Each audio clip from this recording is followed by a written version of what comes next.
আপনারা কাইন্ডলি দাঁড়িয়ে সবাই রেসপেক্ট শো করবেন প্লিজ।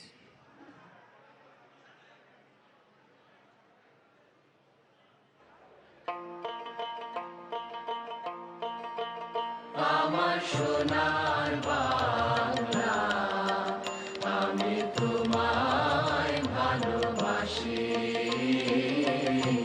চিরদিন তোমার আকাশ, চিরদিন তোমার আকাশ, তোমার বাতাস আমার প্রাণে, ও মা আমার প্রাণে বাজায় বাঁশি সোনার বাংলা, আমি তোমায় ভালোবাসি। ও মা ফাগুনে তো আমের বনে ঘ্রাণে পাগল করে মনে হায় হায় রে, ও মা ফাগুনে তো আমের বনে ঘ্রাণে পাগল করে, ও মা ঘ্রাণে তোর ভরা খেতে কি দেখেছি, আমি কি দেখেছি মধুর হাসি সোনার বাংলা, আমি তোমায় ভালোবাসি। কি শোভা কি ছায়া গো, কি স্নেহ কি মায়া গো, কি আঁচল বিছায়েছ পথের মূলে নদীর কূলে কূলে, মা তোর মুখের বাণী আমার কানে লাগে সুধার মতো, মরি হায় হায় রে, মা তোর মুখের বাণী আমার কানে লাগে সুধার মতো, মা তোর বদন খানি মলিন হলে আমি নয়ন, ও মা আমি নয়ন জলে ভাসি সোনার বাংলা, আমি তোমায় ভালোবাসি।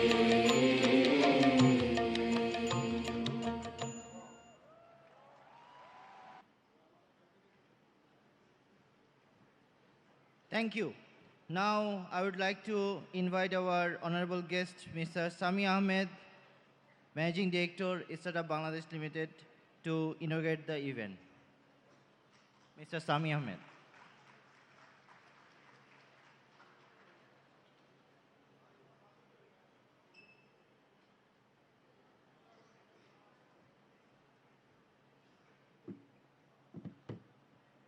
শুভ সকাল।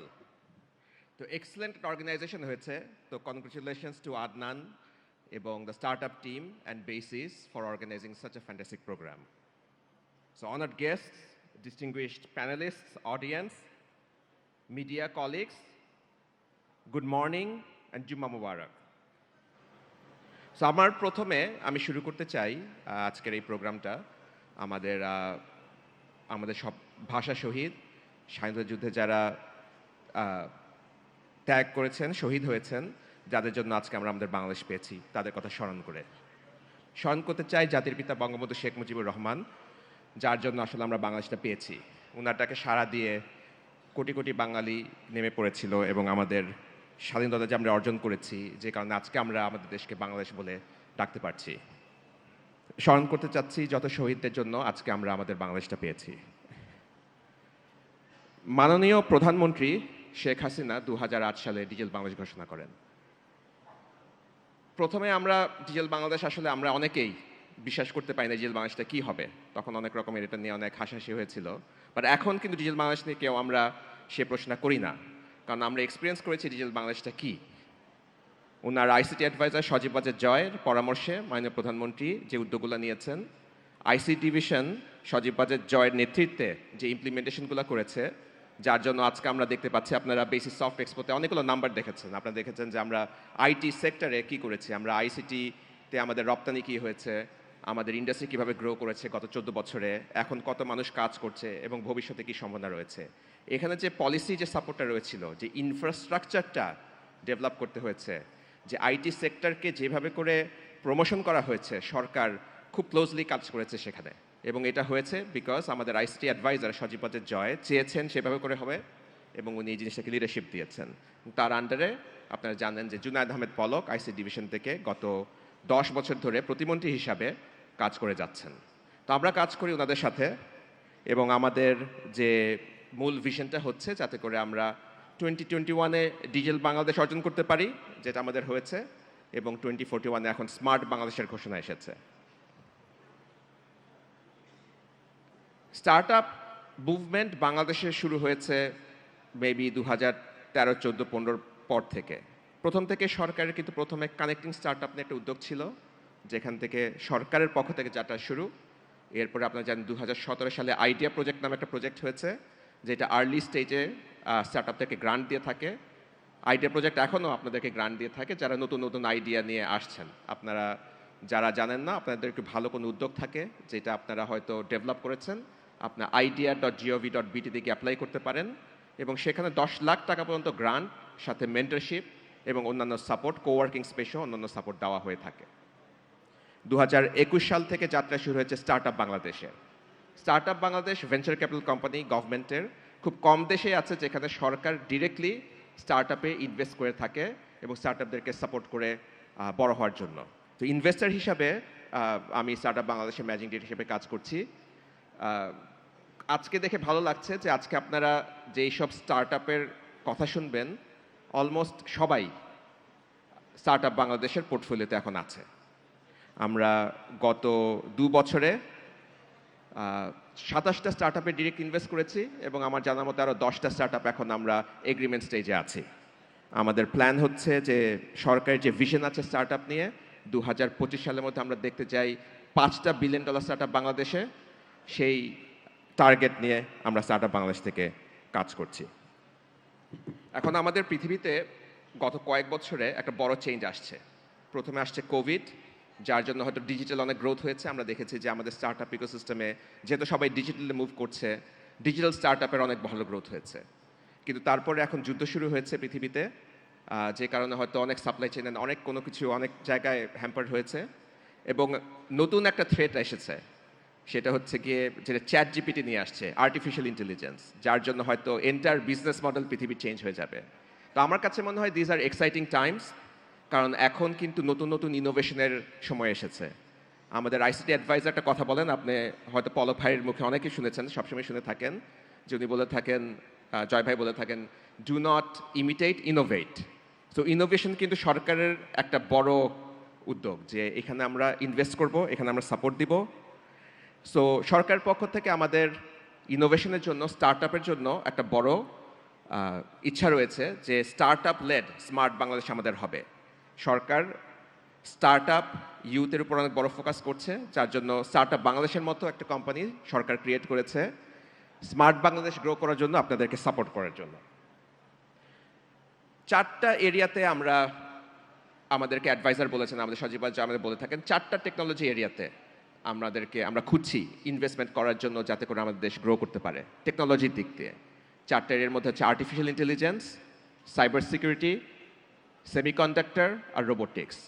সো আপনারা যদি এই 4টা এরিয়াতে আপনাদের ভালো উদ্যোগ থাকে, you should come and apply, come and talk to us, কারণ আমাদের খুব ইচ্ছা আছে এই 4টা এরিয়াতে আমরা সাপোর্ট দিব। অ্যাডিশন টু দ্যাট, আমরা যেসব স্টার্ট আপে ইনভেস্ট করে থাকি, যারা দেশ নিয়ে কাজ করছে, যাদের জন্য আমাদের ন্যাশনাল গোলগুলো আমাদের অ্যাচিভ করতে সুবিধা হবে, এবং আমাদের স্মার্ট বাংলাদেশ ইমপ্লিমেন্ট করার জন্য আমরা এগিয়ে যেতে পারবো। সো আপনার যদি ভালো আইডিয়া থাকে, এইখানে শুধু গভর্নমেন্ট না, প্রাইভেট সেক্টর আজকে আপনারা শুনবেন, লট অফ ইনভেস্টার্স এখন আস্তে আস্তে করে বাংলাদেশে আসছে, বিদেশ থেকেও আসছে, বাংলাদেশে গ্রো করছে। আমাদের লোকাল ইনভেস্টমেন্ট অনেক গ্রো করেছে, এবং পুরো ইনভেস্টমেন্ট কালচারে আপনাদের যে ইনভেস্টমেন্ট দরকার আছে এইসব আইডিয়াকে সামনে নিয়ে যাওয়ার জন্য আজকের সেশনে আপনারা হয়তো তার সম্বন্ধে জানবেন, শুনবেন, আমাদের স্পিকারের কাছে জানবেন যে হোয়াট আর দ্য অপরচুনিটিস, এবং কীভাবে করে আপনারা ফান্ড রেজ করতে পারেন এবং সামনে এগিয়ে যেতে পারেন। So আমি আর বেশি কথা বলবো না because we want to hear from the panelists. I also want to hear from the panelists and from the today's star attraction, the shark, Ashni Grover. So let us start off this program. But একটা কথা বলে শেষ করব যে smart Bangladesh করার জন্য এইখানে কিন্তু সরকার একা কাজ করলে হবে না। এখানে সরকারকে লাগবে, প্রাইভেট সেক্টরকে লাগবে, একাডেমিকে লাগবে অ্যান্ড মোস্ট ইম্পর্টেন্ট আপনার সবাইকে লাগবে। আমরা সবাই মিলে করতে পারবো স্মার্ট বাংলাদেশ। জয় বাংলা, বাংলাদেশ চিরজীবী হোক।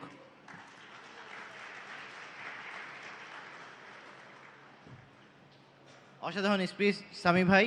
সামি ভাইয়ের জন্য জোরে একটা হাততালি। সামি ভাই সরকারের পাবলিক ভিসি থেকে কাজ করতেছে, but he exactly have the right mindset to understand private সেক্টরে। এবং উনি যেটা বলেছে যে 37+ স্টার্ট আপকে ফান্ড করতে যাচ্ছে এই বছরের মধ্যে, that's a big news. Start up বাংলাদেশের জন্য আমরা একটা জোরে হাততালি দিই এবং আমাদের গভর্নমেন্টের জন্য thank you. Now I would like to invite আমাদের none other than Ifdad Bhai from Light Castle Partner to give a presentation on Bangladesh startup ecosystem where we can see facts and figures. Thank you.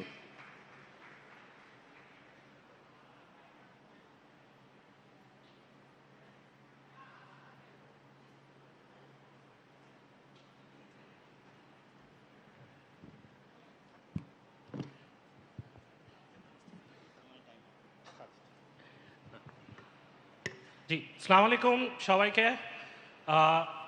Sami ভাইয়ের inspiring speech দিয়ে আমরা আজকে দিনটা শুরু করলাম এবং I think it sets the tone for the rest of the day, যেখানে আমরা অনেক স্টার্ট আপদের থেকে শুনবো what exciting and interesting things হচ্ছে আমাদের দেশে।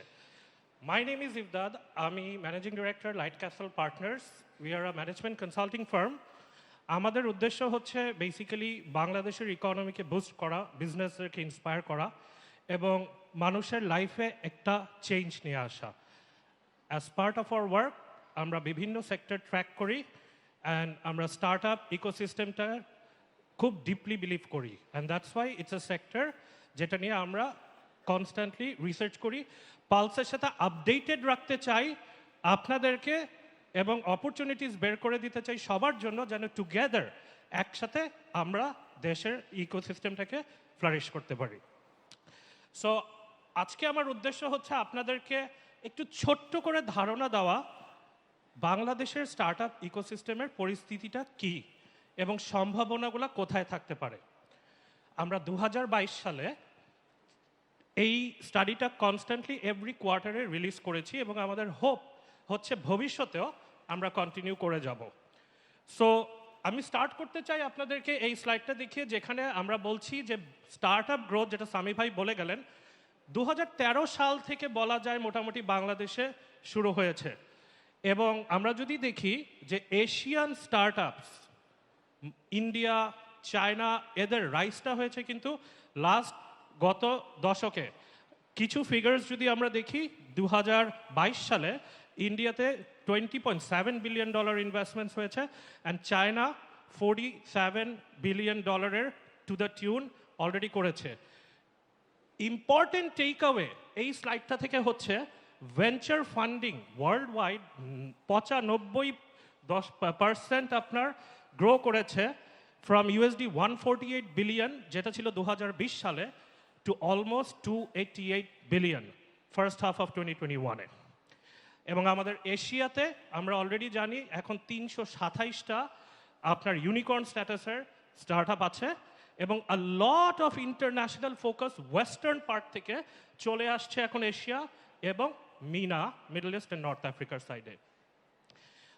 নাও এশিয়া নিয়ে তো অনেক কথা বললাম, বাট 2022 সালে আমরা জানি যে অনেক ধরনের একটা বড় একটা ঘাটতি এসেছে এবং এই কারণে বাংলাদেশ সেখানে কোন পরিস্থিতিতে আছে আমরা যদি একটু ফার্স্ট অফ অল ওয়ার্ল্ডের পিকচারটা দেখি, 35%, that's a massive percentage drop হয়েছে around the world. Globally 35% drop হয়েছে। রাশিয়ান ইউক্রেন ওয়ার চলছে, ইকোনমিক প্রেশার আছে, ইনফ্লেশনারি প্রেশার আছে। So it has not been the best of years for the entire ecosystem. এটা শুধু ওয়ার্ল্ডের জন্য প্রযোজ্য। বাট আমি যদি এখন একটু বাংলাদেশের দিকে ফোকাস আনি, টেবিলের মধ্যে আপনারা দেখতে পাচ্ছেন যেটা কালার করা স্টার্ট আপ ইনভেস্টমেন্ট যেটা রেইজ হয়েছে বাংলাদেশে সবচেয়ে নিচের রাঙ্গে আছে $112 million, but this is a 73% drop. And আমরা যখন কম্পেয়ার করি পাকিস্তানের সাথে, পাকিস্তানে 355 মিলিয়ন আছে, but they just had a 3% drop. Yes, China, Singapore বড় বড় ড্রপ হয়েছে, কিন্তু তাদের অ্যাবসলিউট ভ্যালু কিন্তু অনেক high. So obviously Bangladesh is again সবার কনটেক্সটের জন্য we are very new to this entire ecosystem. So to that extent আমাদের এই ড্রপটা অনেক বেশি কম্পারেবল কান্ট্রিজগুলোর তুলনায়। বাট তার মানে কি এই যে বাংলাদেশে $112 মিলিয়ন ইনভেস্টমেন্ট মাত্র রেজ করতে পেরেছে বলে সম্ভাবনা নেই? We don't believe that. Let's look what our numbers have to say. We believe Bangladesh holds enormous potential startup-দের জন্য. Some numbers, we are almost 170 million populated country, এবং এটা হচ্ছে 8th largest in the world. আমাদের median age হচ্ছে জনবলের 28 বছর। That means we have a growing workforce population যারা actually ইকোনমিতে active contribution রাখতে পারবে। অ্যাফ্লুয়েন্ট কনজিউমারের রেট বাড়ছে, এটা নিয়ে আমি পরবর্তীতে আরেকটু কথা বলবো। GDP 445 billion, which is even greater than সিঙ্গাপুরের। GDP growth rate 6.94%, even after all this pandemic যে এফেক্টসগুলো এনেছে। কম্পেয়ার টু পাকিস্তান, আমাদের যদি একটা কম্পারেবল কান্ট্রি দেখি, 6.5%। Per capita GDP is now 2456। But interesting হচ্ছে উই হ্যাভ সারপাসড ইন্ডিয়া এবং পাকিস্তানের per capita GDP in 2021। Mobile financial services 175 million population এটা ইউজ করছে, পপুলেশন না sorry, number of users. Mobile phone users হচ্ছে 90% and internet penetration is 39%। Year on year growth হচ্ছে। If this numbers are not staggering, then what can be? Which is why আমাদের অ্যাসেসমেন্টে আমরা মনে করছি যে 3টা বড় ক্যাটেগরি যেটা স্টার্ট আপ ইকোসিস্টেম বাংলাদেশকে আনলক করছে, সামনে আরও করবে, সেগুলো একটা হচ্ছে ইনক্রিজড ডিজিটাইজেশন, 2 নাম্বার হচ্ছে আমাদের ডোমেস্টিক কনজামশন অনেক ইনক্রিজ করছে, driven by this growing middle and affluent class of consumers, and last যেটা অলরেডি সামি ভাই অলরেডি বলে গেছেন, lot of policy support from government and even private অনেক ইনিশিয়েটিভ থেকে আমরা জিনিসগুলো দেখতে পাচ্ছি। নাও এই স্লাইডটা হয়তো একটু ক্লাটার্ড মনে হবে, বাট আমি চাই না, বিকজ আপনারা এটা দিয়ে ফোকাস করেন। What I do want you to focus on is the time line. 2014 থেকে যদি 22 আমরা দেখি, এটা কিন্তু পপুলেটেড হয়েই যাচ্ছে, বেড়েই যাচ্ছে বছরের পর বছরে। সেখানে ইকোসিস্টেম এনেবলার বলেন, গভর্নমেন্ট ইনিশিয়েটিভস বলেন, নোটেবল ইনিশিয়েটিভস বলেন, ইনভেস্টমেন্টস বলেন, ইভেন মার্জার্স অ্যান্ড অ্যাকুইজিশন হচ্ছে। সো দিস শোজ যে the country is on the right track. Every year কিছু না কিছু হচ্ছে, বাড়ছে। সো সেইটা একটু আপনাদের দেখাতে চাইলাম। বাট যেহেতু সালটা জাস্ট 2022, যে সালটা আমাদের জন্য খুব ভালো যায়নি, সেইটার জন্য আমাদের লাস্টে যদি দেখি আমরা 112 মিলিয়নে এসেছি গত বছর ইনভেস্টমেন্ট রেইজের পার্সপেক্টিভে। বাট যদি আমরা লাস্ট 10 বছরের ট্রেন্ডটা দেখি, প্রথম 5 বছর কিন্তু আমরা মোটামুটি 10 থেকে 20 মিলিয়নের মধ্যেই স্টাক ছিলাম। বাট 2018 সালে এসে it has grown, mainly driven by এখানে আপনার বিকাশের একটা ইনভেস্টমেন্ট এসেছিল। স্টেডি একটু ফল হয়েছে পরের 2 বছর, অ্যান্ড দেন 2021 ওয়াজ আ মার্কি ইয়ার, যেখানে হিউজ $415 মিলিয়ন ইনভেস্টমেন্টস আমাদের দেশীয় স্টার্টআপসরা রেইজ করতে পেরেছিল। স্পেশাল নোটিস এখানে হচ্ছে কি, যেটা বিকাশের সফট ব্যাংক ডিলটা হয়েছিল, অ্যান্ড এগেইন শপ আপের $75 মিলিয়ন ইনভেস্টমেন্ট ওই বছরে এসেছিল। সো এত ইন্টারেস্ট, এত rise, who is actually investing এই স্টার্টআপসে? সো আমরা একটা গ্রিড তৈরি করেছি। ক্যাভিয়েট দিয়ে দিতে চাই, দিস ইজ নট এক্সস্টিভ, এটার বাইরেও আরও অনেকে আছেন। বাট আমরা যেটা একটা ফ্রেমওয়ার্ক করেছি 2x2 ম্যাট্রিক্সে। ভার্টিক্যাল অ্যাক্সিস হচ্ছে গিয়ে আপনার লোকাল ভার্সেস গ্লোবাল, হরাইজন্টাল অ্যাক্সিসে আমরা দেখাচ্ছি impact investors versus commercial investors, এবং কে কোথায় কোন কোয়াড্রেন্টে আছে সেইটাকে আমরা এখানে প্লেস করেছি। আপনারা যদি হলুদ কালারটাকে একটু ফলো করেন, ইনভেস্টমেন্ট কোম্পানি যেগুলো মেইনলি আমরা দেখছি ইম্প্যাক্ট এবং লোকাল, এই কোয়াড্রেন্ট এবং গ্লোবাল এবং কমার্শিয়াল এই কোয়াড্রেন্টের মধ্যে আছে। And these are global commercial firms, VCs আমরা যেটা বলি, প্লাস লোকাল এসবিএল আছে, and there are few more VC firms. 80% of the entire investments ভিসির এসছে আপনার আমাদের টোটাল ইনভেস্টমেন্ট পোর্টফোলিওকে শেপ আপ করেছে। 99টা deals so far at a tune of $200.8 million USD। But আমাদের এঞ্জেল ইনভেস্টার্সরাও কম না, সেখানে তাদের নাম্বারটা কিন্তু অনেক বিশাল, অলমোস্ট 85টা ইউনিক ইনভেস্টমেন্ট, ভলিউমটা কম, ইনভেস্টমেন্ট ভলিউমটা সেখানে। বাট কিছু কর্পোরেট ইনভেস্টরদের কিন্তু ফিচার্স আমরা দেখতে পাচ্ছি, 11% এবং তাদের ভলিউম টিকিট সাইজগুলো বেশি হয়, সেটা কিন্তু 31টা ডিলসে কনভার্সন পেয়েছে। সো 2013-2022 আমাদের এখন পর্যন্ত টোটাল $826 মিলিয়ন দেশে আমরা ইনভেস্টমেন্টস রেজ করেছি 262টা ডিলে। 55% ডিলস যেগুলো গ্লোবাল ইনভেস্টররা লিড করেছে সেটা কন্ট্রিবিউট করেছে 95% অফ এন্টায়ার ফান্ডস।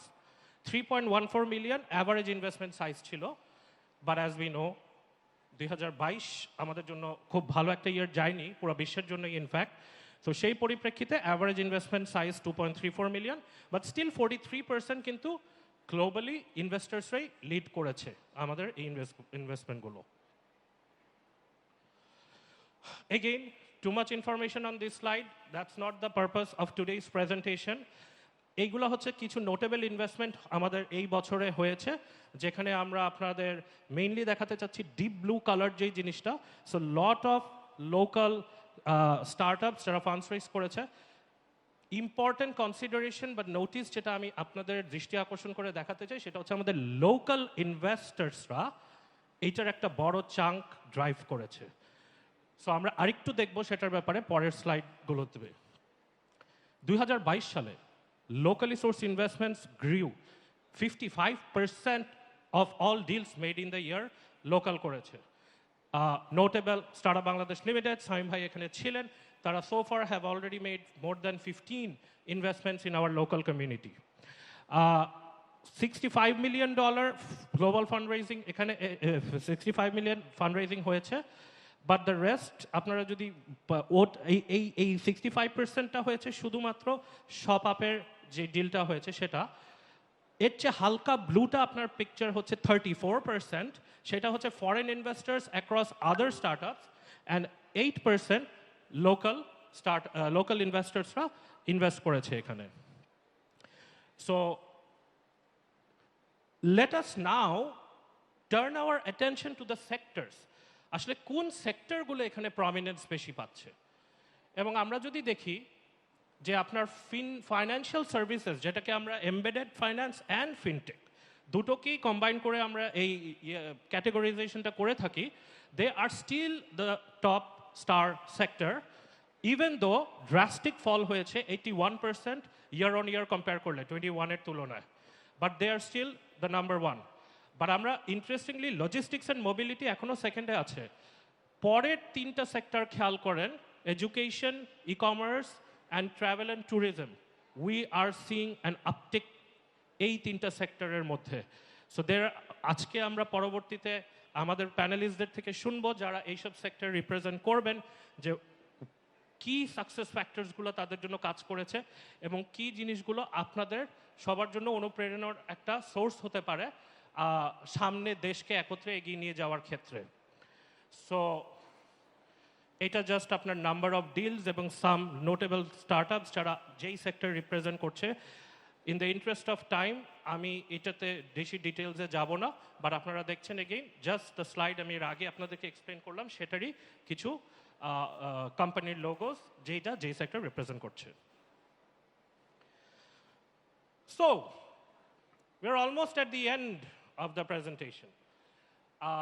ফিউচারে কি হতে যাচ্ছে? Now as a consulting firm, আমরা কনস্ট্যান্টলি চেষ্টা করি to figure out what are the opportunities, where are the opportunities, how can these be tapped into, এবং কোন ধরনের ম্যাক্রো ইকোনমিক ফান্ডামেন্টালস জিনিসটাকে ড্রাইভ করে নিয়ে যেতে পারে। There are 5 things for today I want to share with you.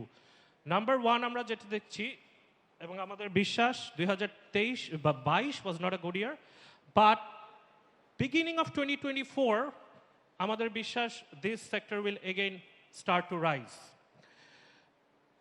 Number 2, climate change increasingly is becoming a hot topic. এবং এই জায়গাটাতে আসলে আমাদের অনেক কাজ করার অপরচুনিটি আছে। অ্যাকর্ডিং টু ওয়ার্ল্ড ব্যাংক এবং অনেক আদার এস্টিমেটসে climate change will have disastrous impact বাংলাদেশের উপরে। So this is an area যেখানে ইনভেস্টার্স, গ্লোবাল ইনভেস্টার্সদেরও অনেক অ্যাটেনশন টার্ন হচ্ছে।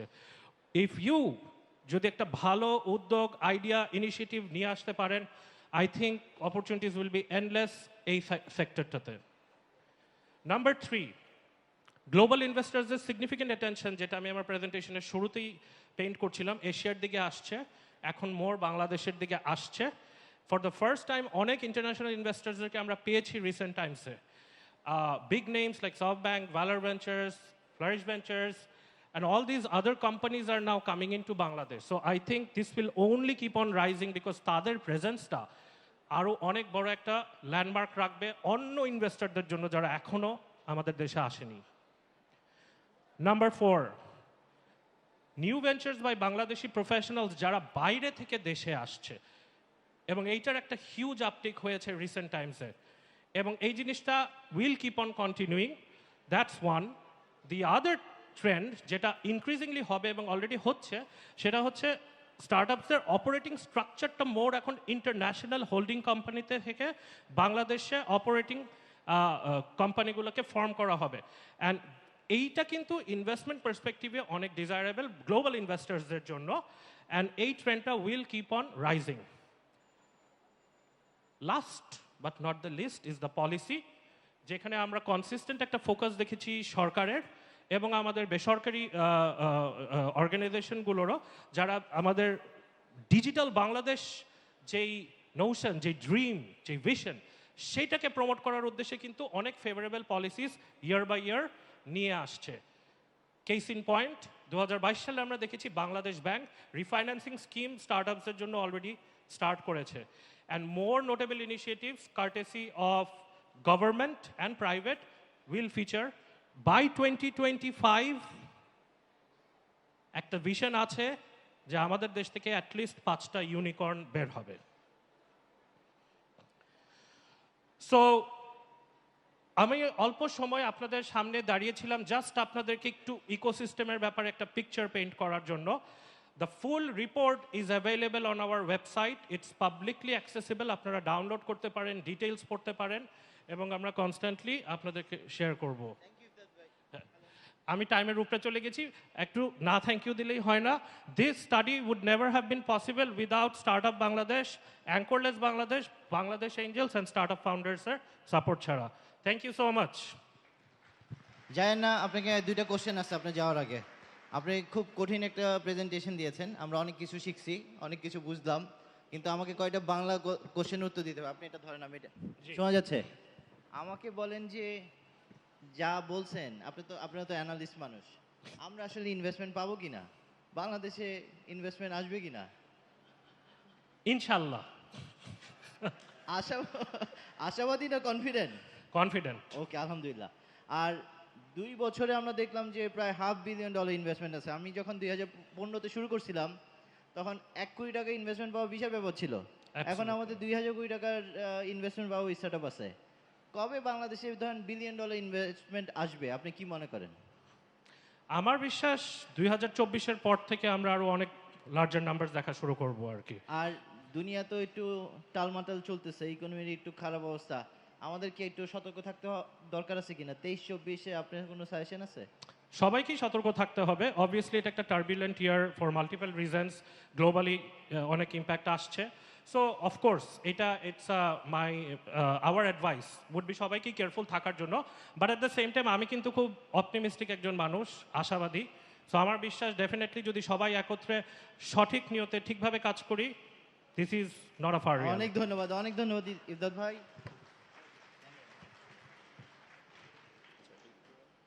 অসাধারণ presentation, thank you light castle পার্টনারকে এবং ইবদাত ভাইকে। আমরা যেহেতু জুম্মাবার, আমরা একদম প্রতি মিনিটের টাইম ধরে আগাচ্ছি। সো আমাদের এখন নেক্সট সেশন শুরু হয়ে যাবে। আমাদের নেক্সট সেশন হচ্ছে গিয়ে ডিবেট। আমরা অনেক প্যানেল ডিসকাশন দেখছি, আমরা বলছি যে আজকে কোনো প্যানেল ডিসকাশন হবে না। We need a fight between hour founders, এবং ওই ফাইট একটা ফান ফাইট হইতে হবে। এখানে তাজদিন ভাই একটা ইমার্জেন্সি কারণের জন্য ওনাকে আজকে ঢাকার বাইরে যেতে হয়েছে, but we have best person যে আজকে মডারেট করবে, শারিয়ার ভাই। উনি ডেইলি স্টারের এডিটর, টেকনোলজি, স্টার্ট আপ সব কিছু দেখে। So I will request Shahriar ভাই to come on the stage and invite your debate participant one by one. So Shahriar Bhai will bring his panels. Thank you.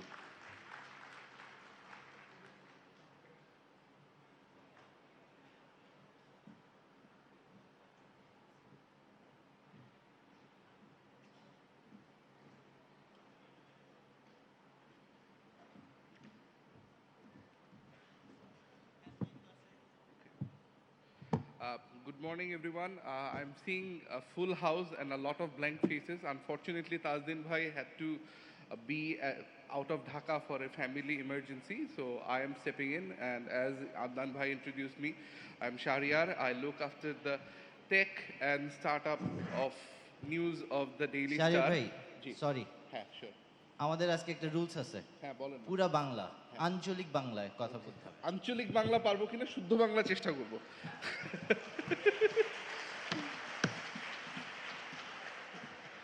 আচ্ছা, শুদ্ধ বাংলায় বলতে গেলে শুভ সকাল সবাইকে, আসসালামু আলাইকুম। আমি শাহরিয়ার রহমান, আমি ডেইলি স্টারের প্রযুক্তি এবং স্টার্টআপ নিউজ, স্টার্টআপের বাংলা এক্স্যাক্টলি জানি না, তো নিউজের দেখে থাকি। সো আজকে আমাদের আজকে আমরা একটা খুবই ইন্টারেস্টিং ডিবেট করব। সো ডিবেটে আমাদের সাথে জয়েন করবে দুইটা টিম। একটা টিম কথা বলবে প্রফিটেবিলিটি নিয়ে বা ব্যবসায় লাভ করা নিয়ে, আরেকটা টিম কথা বলবে গ্রোথ বা ব্যবসা কিভাবে উৎকর্ষতা এবং বৃদ্ধি আনা যায় সেটা নিয়ে। I am trying to be very accurate. আচ্ছা, প্রথমে আমি ইনভাইট করব ফাহিম মাসরুর ভাইকে, যিনি উদ্যোক্তা হিসেবে কাজ করছেন ফাউন্ডারের বাংলা bdjobs.com-এ। আচ্ছা, ওনার সাথে প্রফিটেবিলিটি টিমে আরও জয়েন করছেন বিপ্লবজি রাহুল ভাই, উনি founder and CEO of eCourier limited. Please join in.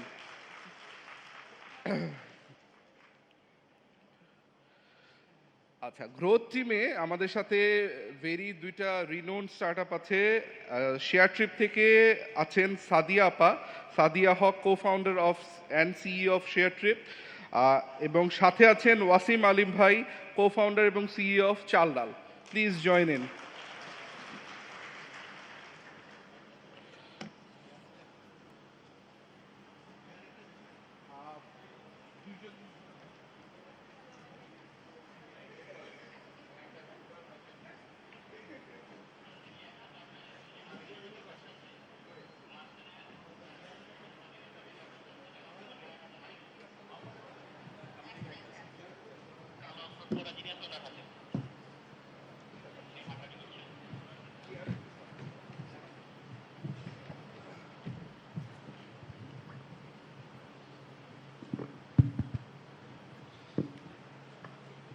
আচ্ছা, আপনারা কি সবাই কমফোর্টেবল? All good? আমরা কিন্তু একটা বেশ মানে কি বলবো, feisty, I do not exactly know এটার এক্স্যাক্ট বাংলা কি, বাট আমরা একটা খুবই ঝগড়াটে ডিবেট দেখতে চাই।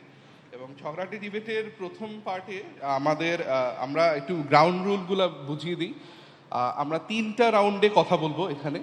প্রথম রাউন্ডে, প্রতিটা রাউন্ডে একটা করে টপিক থাকবে। থার্ড রাউন্ডে আমরা অ্যাকচুয়ালি ফাইনাল কিছু ক্লোজিং রিমার্ক শুনবো আপনাদের কাছ থেকে। প্রথমে আমি অ্যাকচুয়ালি যে টিমগুলো আছে তাদেরকে একটু পরিচয় করিয়ে দিই। সো প্রফিটেবিলিটি টিমে আছে বিডি জবস থেকে ফাহিম ভাই। সো বিডি জবস নিয়ে আসলে বলার নতুন করে কিছুই নেই।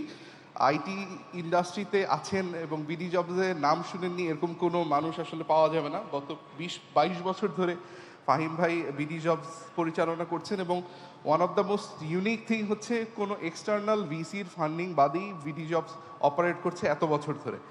এবং গত 10 বছরে ফাহিম ভাই জানিয়েছেন ওনাদের গ্রোথ ছিল 50-60% করে, এবং লাস্ট 10 বছরে গ্রোথটা একটু স্লো ডাউন করেছে, but it's still 20-30%, which is very staggering. আর সাথে প্রফিটেবিলিটি টিমে আরও আছেন বিপ্লব ভাইরা যখন অপারেট করছেন ডে 1 থেকে ওনাদের টার্গেট ছিল 100% প্রফিটে মেনটেন করার জন্য, এবং এটার জন্য ওনারা ওনাদের জাস্ট লজিস্টিককে স্টিক না করে আরও ভ্যালু এডিশনের বিভিন্ন স্কোপ নিয়ে কাজ করেছেন, যেরকম শিপিং চার্জ ইনক্লুড করা, warehouse support, Instapay, packaging etcetera. এবং ইন্টারেস্টিংলি লজিস্টিক ইন্ডাস্ট্রিতে ওনারা ওয়ান অফ দ্য হাইয়েস্ট আরপু নিয়ে কারেন্টলি অপারেট করছেন। আচ্ছা, এবার হচ্ছে গ্রোথ টিমে আমাদের সাথে আছেন সাদি আপা এবং ওয়াসিম ভাই। সো ওয়াসিম ভাইয়ের চাল ডাল নিয়ে বলে শুরু করি। অ্যাভারেজে চাল ডাল পার ডে 7,500-এর বেশি অর্ডার দিচ্ছে, এবং 1,20,000 প্লাস ফ্যামিলিকে প্রতি উইকে সাপোর্ট করছে, এবং গত 3 বছরে ওনাদের রেভিনিউ 5 গুণ বেড়েছে, এবং ওনারা মোর দেন $30 মিলিয়ন এক্সটার্নাল ফান্ডিং রেজ করেছেন এখন পর্যন্ত। সাদি আপার শেয়ার ট্রিপ নিয়ে বলতে হয় যে মাত্র 2019-এ স্টার্ট হয়ে মাত্র 3 জনের টিম থেকে স্টার্ট করে এখন 180+ মেম্বারের একটা ফ্যামিলি শেয়ার ট্রিপ। ওনাদের ওভারঅল মানে গ্রোথ ইজ স্ট্যাগারিং 30 টাইমস 2022-এ এসে হয়েছে, এবং গ্রস মার্চেন্ডাইজ ভলিউমও ইয়ার অন ইয়ার 3 গুণ বেড়েছে। ওনারা ব্রিজিং রাউন্ডে 4 মিলিয়ন ডলার রেজ করেছে, এবং স্টার্ট আপ বাংলাদেশ থেকেও বেশ কিছু ফান্ডিং রেজ করেছে। সো অ্যাকচুয়ালি টিমগুলোর সাথে আমরা পরিচিত হয়ে গেলাম, এখন আমরা রাউন্ড 1-এ চলে যাচ্ছি, এবং রাউন্ড 1টা আমরা অ্যাকচুয়ালি গ্রোথ টিমকে দিয়ে স্টার্ট করব। আমরা আসলে ভেরি ফ্রিকুয়েন্টলি যে কথাটা শুনি সেটা হচ্ছে যে ফান্ড রেজ করা তখনই সহজ হয় যখন গ্রোথ থাকে। ফান্ড রেজ করা তখনই সহজ হয় যখন গ্রোথ থাকে, গ্রোথ দেখিয়ে ফান্ড রেজ করা যায়। তো আমি অ্যাকচুয়ালি গ্রোথ টিমের কাছ থেকে জানতে চাবো, প্রথমত লোকাল কনটেক্সটে আমি চাল ডালের ওয়াসিম ভাইয়ের কাছ থেকে জানতে চাবো যে আপনার ওপিনিয়ন কি লোকাল কনটেক্সটে গ্রোথ হিসাবে। আপনার যে কেউ বলতে পারেন, local global context which is fine, মানে বাট রুলটা হচ্ছে 3 মিনিটের বেশি না, ঠিক আছে? সো আমরা 3 মিনিটে আমরা চেষ্টা করবো একটা বাজার যদি পাওয়া যায় বাজার দেওয়ার জন্য, সো 3 মিনিটের বেশি না। Please go head.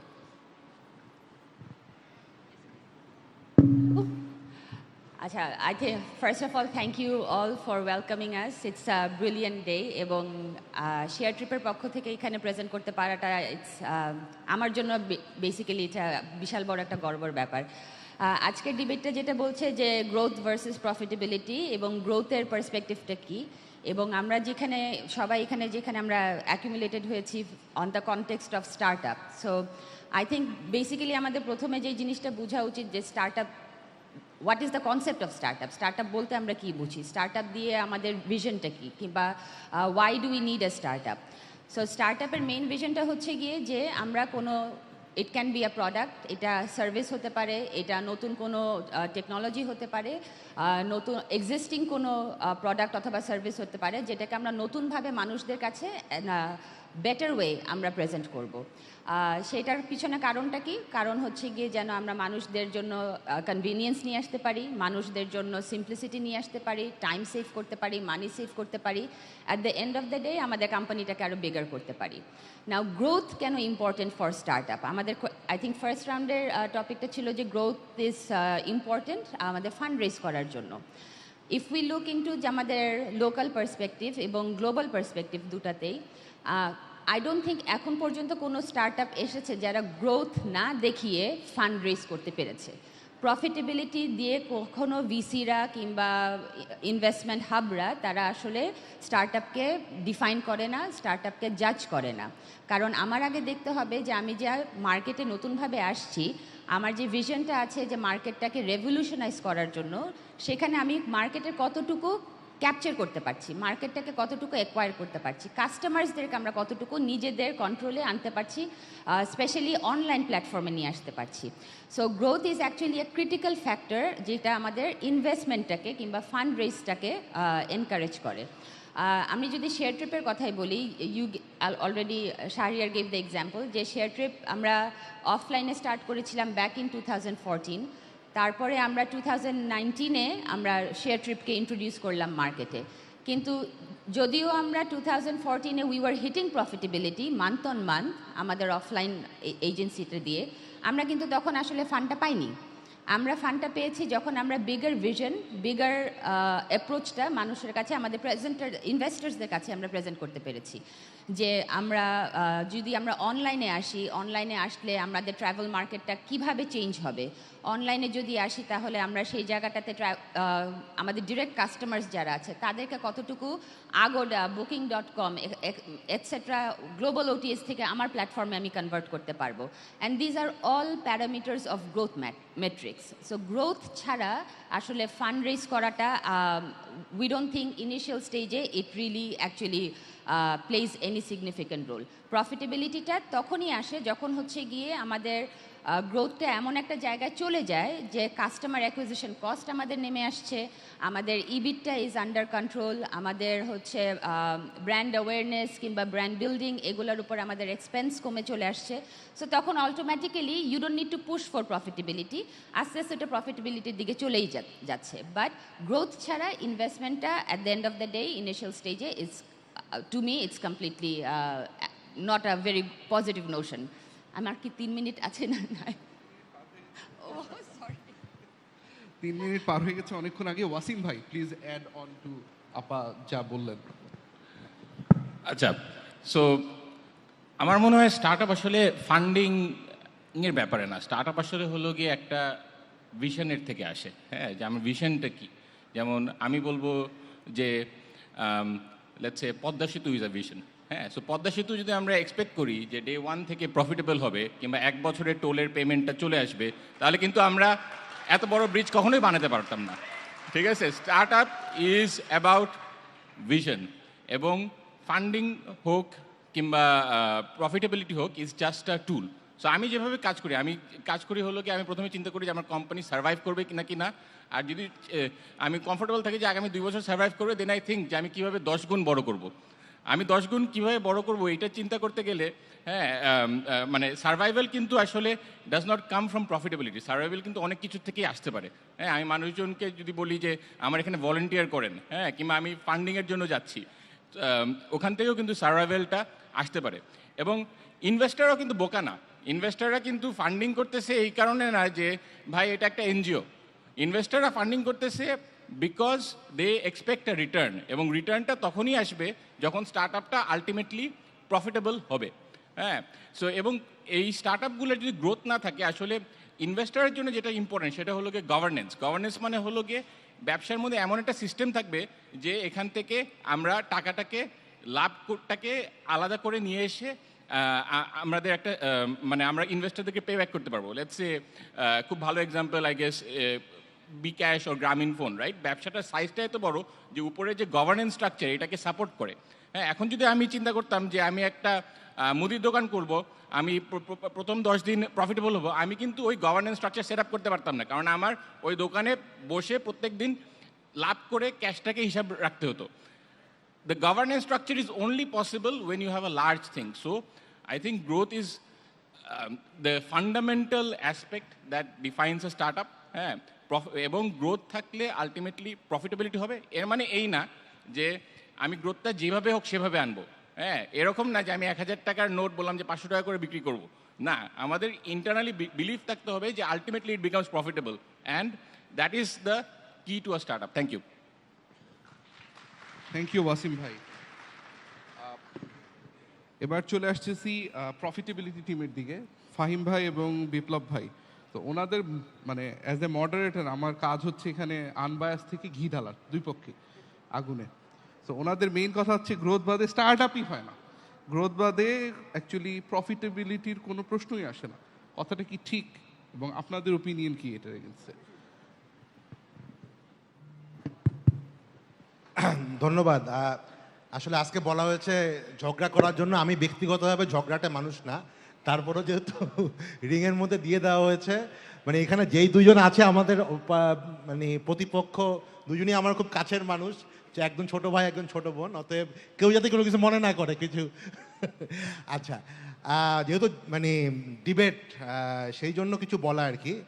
আমার কাছে মনে হয় যে মানে অনেক ক্ষেত্রে আমরা আসলে আমি আফটার ইভেন 20 ইয়ার্স অফ মানে আইটি বিজনেস আমি আসলে স্টার্ট আপের ডেফিনেশন নিয়ে এখনও কনফিউজড আনফর্চুনেটলি। আসলে স্টার্ট আপ কী আসলে মানে মানে স্টার্ট আপটা কি আসলে কোনো ব্যবসা নাকি এটা অন্য কিছু? হ্যাঁ, তো আমার কাছে মনে হয় যে আসলে সবচেয়ে আগে তো আসলে হওয়া উচিত ব্যবসা। এখন ব্যবসা একটা প্রফেশন যেটা আসলে এমন না যে এটা গত 20 বছর হয়েছে 50 বছর হয়েছে, মানব সভ্যতার ইতিহাস থেকেই আসলে ব্যবসা শুরু হয়েছে, তাই না? মানুষ যখন মানে হাঁটাচলা করা শুরু করলো, কনজিউম করার জন্য আসলে যখন নিজের প্রোডাকশনটা নিজে পুরাটা করতে পারছে না, অন্য কোনোখান থেকে জিনিস প্রোডাক্ট বা সার্ভিস তাকে কিনতে হবে। তো এই যে ট্রানজ্যাকশন, এখন কোনো ট্রানজ্যাকশন প্রফিট ছাড়া ট্রানজ্যাকশন হলে তো আসলে ট্রানজ্যাকশন সেটা ট্রানজ্যাকশনই না, তাই না? অতএব প্রফিটেবিলিটি নিয়ে কোশ্চেন করাটাই আমার কাছে মনে হয় সবচেয়ে বড় অ্যান্টি বিজনেস কনসেপ্ট। তো আমি যেহেতু এখানে আমরা সবাই আছি যে মানে মানে সবাই আসলে ব্যবসায়ী উদ্যোক্তা, আমি উদ্যোক্তা হব, আমি ব্যবসা করব কিন্তু প্রফিট করব না, এইটা আসলে আমার কাছে মনে হয় যে নিজের অস্তিত্বকে অস্বীকার করার একটা সমতুল্য ব্যাপার। তো ওই জন্য আমার কাছে মনে হয় যে আগে প্রফিট থাকতেই হবে। আচ্ছা, এখন অনেক সময় বলা হয় যে প্রফিট ইম্পর্টেন্ট না, গ্রোথ ইম্পর্টেন্ট না এই আর্লি লেভেল স্টার্ট আপের জন্য। আসলে আমার কাছে মনে হয় যে এই কোশ্চেনটা কাকে করা হচ্ছে, কখন করা হচ্ছে এবং কোনখানে করা হচ্ছে, that is also very important. হ্যাঁ, একটু আগে আমরা যে প্রেজেন্টেশনটা দেখছিলাম যে গত 1-2 বছরে ইট ইজ গোয়িং ডাউন।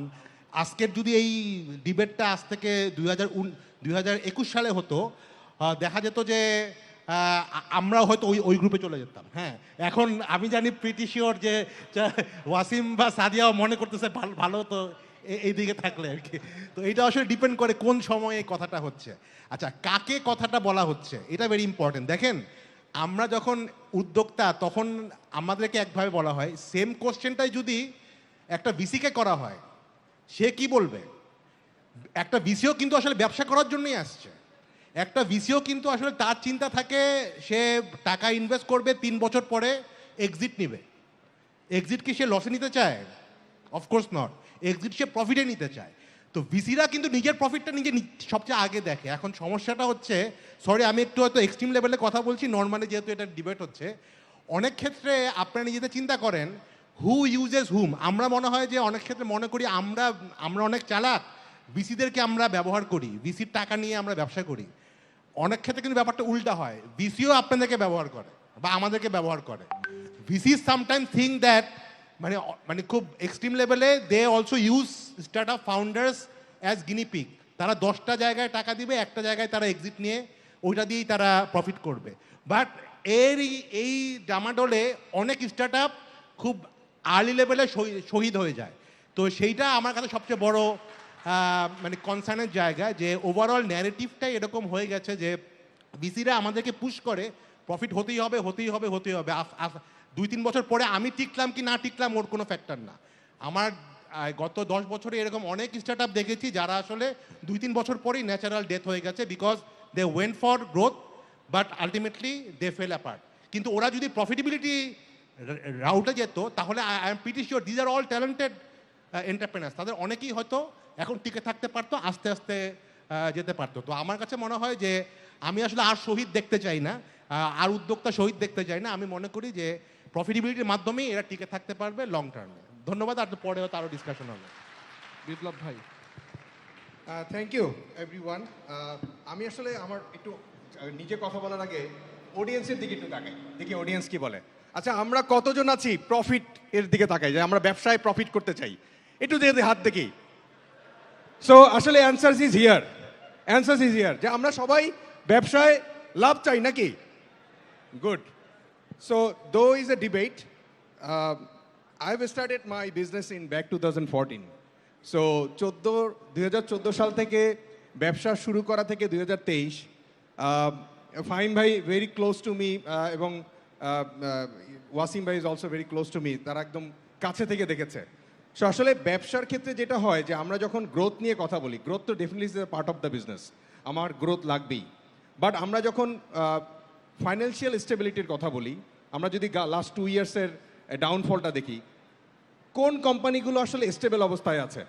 আপনি দেখেন যার ফাইন্যান্সিয়াল স্টেবিলিটি আছে, যার প্রোডাক্ট ইনোভেশন আছে, যার দেখবেন যে কোম্পানির এমপ্লয়ীদের turnover rate is very low, আপনি দেখবেন ওই কোম্পানিগুলো stable. I am not talking about the other thing because ফাইন বাই অলরেডি অ্যাড করেছে। গ্রোথ ডেফিনেটলি দরকার আছে, বাট আমরা স্টার্ট আপ কোম্পানিগুলো যখন ব্যবসা শুরু করি, আমরা যেই পরিমাণ প্রমোশন করি বা যেই পরিমাণ ইনভেস্টমেন্টে যাই ফর অ্যাডভার্টাইজমেন্ট, তাতে দেখা যায় যে আমার অলওয়েজ আমার যদি ক্যাশ ফ্লো বলি সেটাও নেগেটিভে থাকে, অ্যাজ ওয়েল অ্যাজ আমাদের ইবিকটা ইজ, আপনি যেমন বলেন ইবিকটার কথা, ইবিকটা is always in negative. But at the same time আমরা কিন্তু অনেকগুলো ইন্ডাস্ট্রি দেখেছি বাংলাদেশে। আপনি যদি দেখেন রাইড শেয়ার ইন্ডাস্ট্রি, আপনি যদি একটু ক্যালকুলেট করেন, এখানে ফাইন ভাই আছেন রাইড শেয়ারের পাঠাওর, আমরা দেখেছি যে রাইড শেয়ার কোম্পানিগুলো যখন বাংলাদেশে আসে অনেক ইনভেস্টমেন্ট নিয়ে আসে, অনেক গ্রোথ হয়, মার্কেটটা একটা ভালো জায়গায় যায়। বাট নাও সি যে বাংলাদেশের কতগুলো কোম্পানি রাইড শেয়ার কোম্পানিতে ইনভেস্টমেন্ট নিয়ে আসছে এবং কারেন্টলি কোম্পানিগুলোর কী অবস্থা, আমরা কিন্তু একটা এক্সাম্পল দেখতে পারি। তার মানে আমরা শুধু গ্রোথ দিয়ে আসলে ব্যবসা করলে হবে না, আমাকে কিন্তু গ্রোথের সাথে তার প্রফিট এবং আমার বটম লাইন ঠিক আছে কিনা। কারণ আমাদের দেখা যায় ম্যাক্সিমাম সময় বিজনেসের বটম লাইন ঠিক থাকে না, এবং বটম লাইন ঠিক না থাকাতে যেটা হয় যে আমরা যদি কোনো ইকোনমিক্যাল ক্রাইসিসে পড়ি বা কোনো ধরনের ক্রাইসিসের মধ্যে পড়ে যাই, তখন কিন্তু আমরা মুভ ফরওয়ার্ড করতে পারি। এবং আমাদের চোখের সামনে অনেক এক্সাম্পল আছে, লাস্ট 2 ইয়ার্সে কিন্তু আমাদের শাটডাউন হয়ে গিয়েছে। আমরা একটা বড় কোভিডের একটা টাইম পাস করেছি। আপনি দেখেন কোভিডের মধ্যেও কিন্তু অনেক কোম্পানি বন্ধ হয়ে গিয়েছে, বাট আপনি দেখেন যেই কোম্পানিগুলো স্লো গ্রোথে আছে বাট প্রফিট মেক করে, বটম লাইন পজিটিভ, তারা কিন্তু স্টেপ বাই স্টেপ আগাচ্ছে। We don't need 5x 10x growth, but আমাদের চাই আমরা একটা সাস্টেনেবল বিজনেস করে আমরা আসলে মুভ ফরওয়ার্ড করি। That was my answer for the opposite party.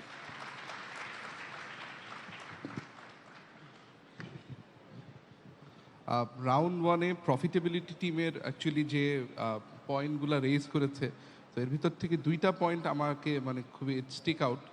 একটা হচ্ছে প্রফিট বাদে অ্যাকচুয়ালি স্টার্ট আপের অস্তিত্বই থাকবে না টেকনিক্যালি, এবং আরেকটা যেটা বলেছে যে অ্যাকচুয়ালি প্রফিটেবিলিটি বাদে স্টার্ট আপ যদি বেশি দিন চলে সেটার পরিণতি হয় শহীদ হয়ে যেতে চূড়ান্তভাবে। So very interesting observations from both of the team in round 1। আমরা রাউন্ড 2তে চলে যাচ্ছি। রাউন্ড 2তে অ্যাকচুয়ালি আমরা প্রফিটেবিলিটি টিমের একটা স্টেটমেন্ট কি ধরেই আগাবো। আপনারা বলেছেন profitability is the key two financial survival. So আমরা এইবার আপনাদের কাছ থেকে শুরু করব এবং আপনাদের এইটার সপক্ষে যুক্তি শুনবো 3 মিনিট করে, ঠিক আছে? এবং এটার কারণটা হচ্ছে আমরা জানি আসলে স্টার্ট আপে প্রফিটেবিলিটি যদি না থাকে, আপনারা বললেন যে বন্ধ হয়ে যায়, কিন্তু অনেক ক্ষেত্রে দেখা যায় যে স্টার্ট আপরা অ্যাকচুয়ালি সেটা রিয়েলাইজ করে না। অনেক ক্ষেত্রে এমনও হয় যে গ্রোথটাও ইনাফ আসে না, কারণ আমরা জানি গ্রোথ এবং প্রফিটেবিলিটি দুটোই ভেরি ইম্পর্টেন্ট ফ্যাক্টরস। তো সেক্ষেত্রে পক্ষে আপনাদের একটু বক্তব্য জানতে চাই যে Y profitability is the key two financial survival. আচ্ছা, এই কোশ্চেনটার মেন আনসার হচ্ছে, দেখেন যেটা সমস্যা হয় যখন আপনার হাতে টাকা থাকে না বা আপনি কোনো একটা ইনভেস্টমেন্ট পান, অনেক ক্ষেত্রে দেখা যায় যে আপনার চোখের চশমার কালার চেঞ্জ হয়ে যায়। হ্যাঁ, আপনি দেখবেন তখন সব কিছু রঙিন মনে হয়। তো আমরা অনেক ক্ষেত্রে দেখেছি আমাদের অনেক স্টার্ট আপ যারা আছে অনেক আর্লি লেভেলে বেশ ভালো ফান্ড পায়, যে কোনো মানে কারণেই হোক তারা ফান্ড পাচ্ছে, দেয়ার story may be very good, তারা হয়তো জিনিসটাকে ভালো একজন ভিসির সাথে কানেক্ট করতে পেরেছে, লোকাল বা ইন্টারন্যাশনাল। তো মেইন যেই সমস্যাটা হয়, দেখেন আপনি দেখবেন যে যখন আপনার পকেটে টাকা কম থাকে তখন আপনি প্রতিটা টাকা খুব গুনে গুনে খরচ করেন, বিকজ আপনি জানেন যে ইউ উইল বি, মানে আগামীকাল আপনার পকেটে টাকা নাই, অতএব এই টাকাটা দিয়ে আপনাকে টিকে থাকতে হবে এবং you will make best use of the money. সমস্যা হয় যখন আপনার ব্যাংকে অনেক টাকা থাকে, তখন you do lot of things যেগুলো আসলে আপনাকে মানে those are not most efficient use of your fund or money. তো প্রবলেমটা ওটাই হয় যখনই আমরা ভিসি লেড আর ফান্ডিং লেড ইকোসিস্টেমের মধ্যে বিলং করি, একটা চেম্বারে বিলং করি, তখন আমাদের কাছে অনেক কিছুই মনে হয় আমরা টাকা ঢাললাম, বড় বড় স্পন্সর করলাম, বড় বড় শো করলাম, আসলে ওগুলি এফিসিয়েন্সি কী সেটা কিন্তু আমরা অনেক পরে বুঝি যে এই জিনিসগুলো আমরা না করলেও হতো। এবং আলটিমেটলি দেখা যায় যে আপনি টাকা নিচ্ছেন মানে তো এটা ফ্রি টাকা না, এই টাকার উপরে কিন্তু আপনার একটা লায়াবিলিটি তৈরি হচ্ছে, তাই না? তো সেটা একটা বড় ফ্যাক্টর। আরেকটা জিনিস আমার কাছে মনে হয় যে there is always a temptation, যে আমি যত বেশি নতুন কাস্টমার অ্যাকোয়ার করব আমার ভ্যালু বাড়বে, এবং ওই ক্ষেত্রে দেখা যায় যে মানে মানে অ্যাবনর্মাল কাস্টমার অ্যাকুইজিশন কস্ট, যেটাকে সিএসি বলা হয়, সেটা আমরা মানে ড্রাইভ করি। দেখা যাবে যে আমার ওই কাস্টমারের লাইফ টাইম ভ্যালু যা, তার থেকে হয়তো সারা বছর আমি ব্যবসা করে পাবো, সারা লাইফ ব্যবসা করে পাবো 2,000 টাকা, কিন্তু ওই কাস্টমারের পিছনে আমি 3-4 হাজার টাকা খরচ করবো। আমরা জানি যে আমাদের ই কমার্স নিয়ে গত 3-4 বছরে এরকমই অনেক ঘটনা ঘটেছে যে কাস্টমারকে অলমোস্ট সাবসিডি দিতে দিতে এরকমভাবে নিয়ে গেছি আমরা যে আমার তার থেকে যা ব্যবসা করব আগামী 10 বছরে তার থেকে বেশি তাকে আমরা অ্যাকোয়ার করার জন্য খরচ হয়েছে। বিকজ আমরা টোটাল একটা ecosystem VC led startup ইকোসিস্টেমের মধ্যে নিজেদেরকে আটকিয়ে ফেলেছিলাম। তো আমার কাছে মনে হয় যে দিস ইজ ভেরি ইম্পর্টেন্ট। আরেকটা ব্যাপার ভেরি ইম্পর্টেন্ট আমার কাছে মনে হয়, আমরা অনেক ক্ষেত্রেই আমাদের মানে টার্গেট মার্কেট যেটাকে ট্যাম বলে, হ্যাঁ, ট্যামটাকে অনেক সময় ওভার এস্টিমেট করি। ইভেন ফ্র্যাঙ্কলি যখনই আমরা প্রচুর টাকা থাকে তখন দেখা যাবে যে আমরা মনে করি যে সারা বাংলাদেশের প্রতিটা এই 14 কোটি মানুষই বা 17 কোটি মানুষই আমার হয়তো কাস্টমার, কারণ তাদেরকে আমরা বিভিন্নভাবে নেওয়ার চেষ্টা করি এবং আমরা নিজেরাও মানে শুধুমাত্র ভিসিকে যে বিলিভ করি তা বিলিভ করতে চাই তাও না, নিজেরাও অনেক সময় মনে করি যে সবাই আমার কাস্টমার। আসলে কিন্তু most of the start up ক্ষেত্রে আমরা দেখেছি যে অ্যাকচুয়াল যে বাজারের ট্যাম, যে প্রোডাক্ট মার্কেট ফিট যেখান থেকে আসে, তার থেকে আমরা অনেক বেশি মনে করি যে এটা আমার মানে ট্যাম। তো সেই জায়গাতে অনেক ধরনের ভুল ডিসিশন আমরা নেই। তো আমি মনে করি যে এফিসিয়েন্সি পার্সপেক্টিভে that actually creates lot of distortion, এবং অনেক ক্ষেত্রে আমরা ভুল সিদ্ধান্ত নেই if we depend too much on external money. Biplob ভাই।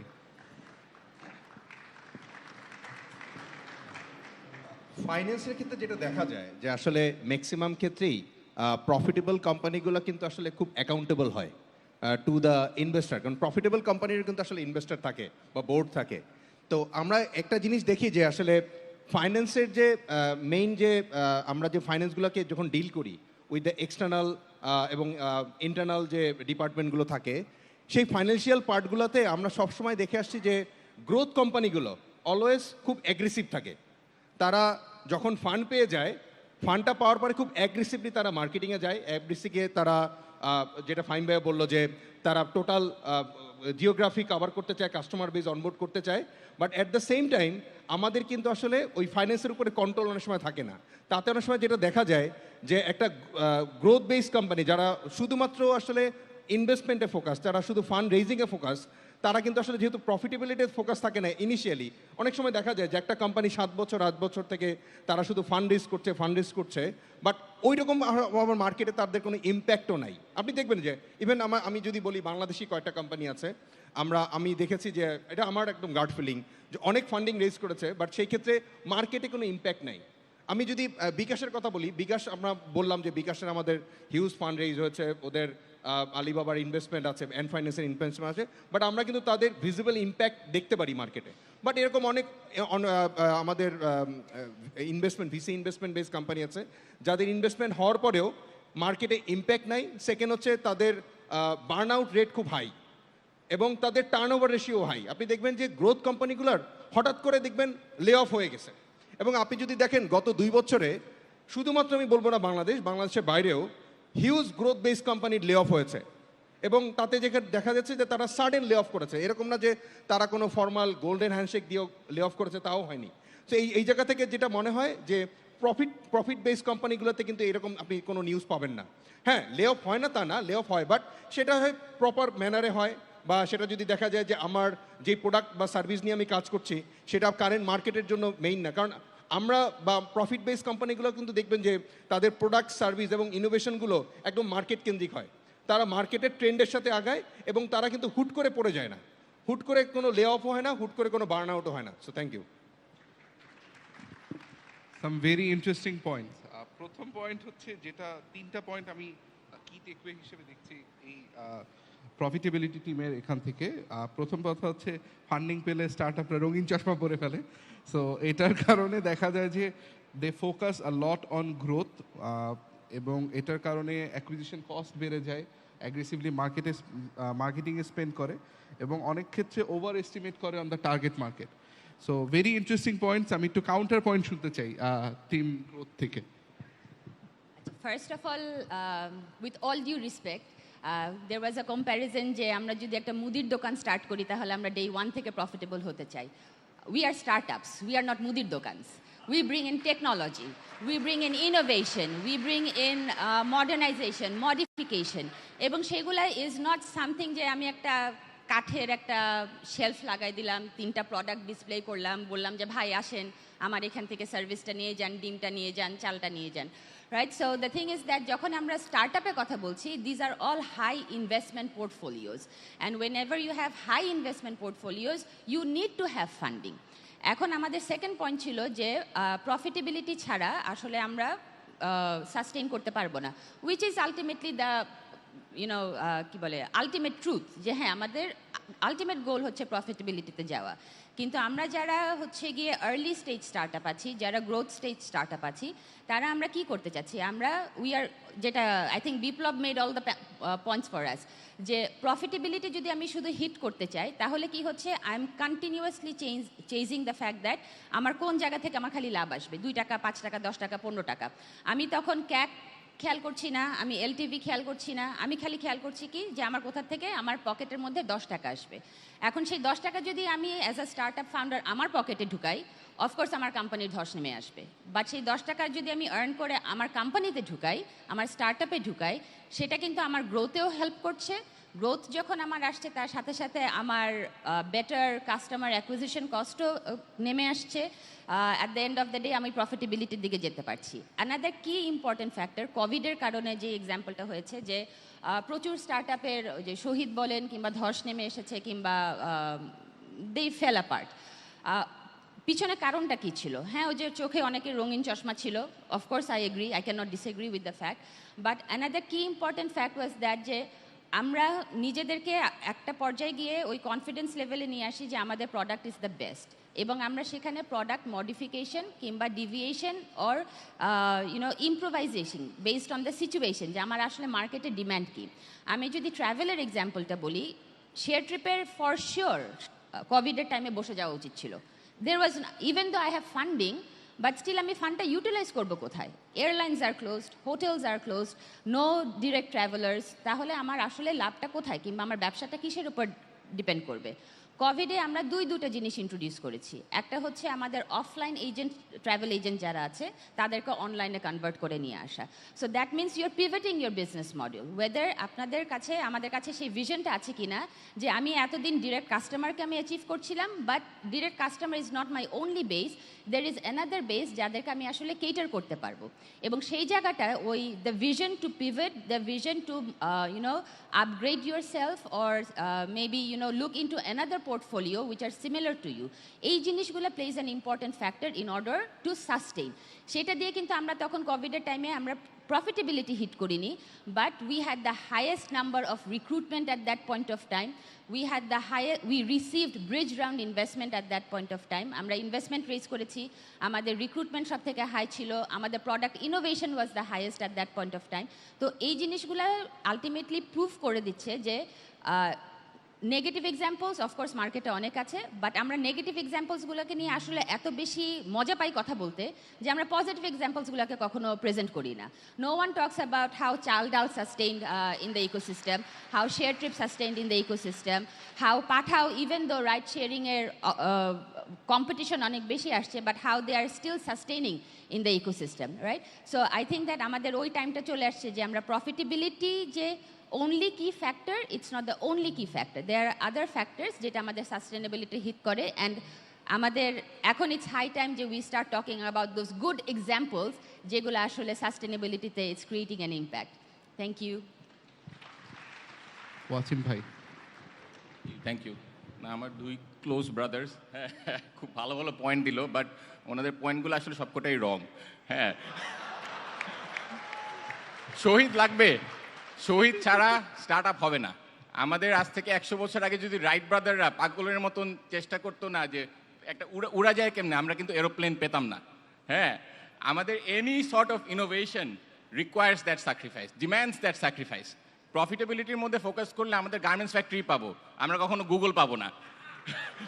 ঠিক আছে, profitability important, profitability is important because profitability is important of course long টার্মে, কিন্তু প্রফিটেবিলিটির উপর ফোকাস করলে একটা ন্যারো ভিশন হয়। হ্যাঁ, একটা আনরেস্ট্রিক্টেড যে থিঙ্কিং, মানে চিন্তা করব, মন খুলে চিন্তা করব, ওই চিন্তাটা করা যায় না ওই এবং আমাদের এখানে মানে আমার ফাহিম ভাই বিপ্লব ভাই বললো যে ফান্ডিং মানে ইটস নট যে গ্রোথ মানেই ফান্ডিং আমি বলতেছি না যে গ্রোথের জন্য ফান্ডিং লাগবে ফান্ডিং কিন্তু আসে আসলে একটা কস্ট আমার কোম্পানি একটু বিক্রি করে ইনভেস্টর মানে ফান্ডিং যারা করে সেখানে কিন্তু বহুত চিন্তা করেই ফান্ডিং করা হয় ফান্ডিং এবং ফান্ডিং পকেটে টাকা থাকলে আমার ব্রেন কম কাজ করবে এটা আমি বিশ্বাস করি না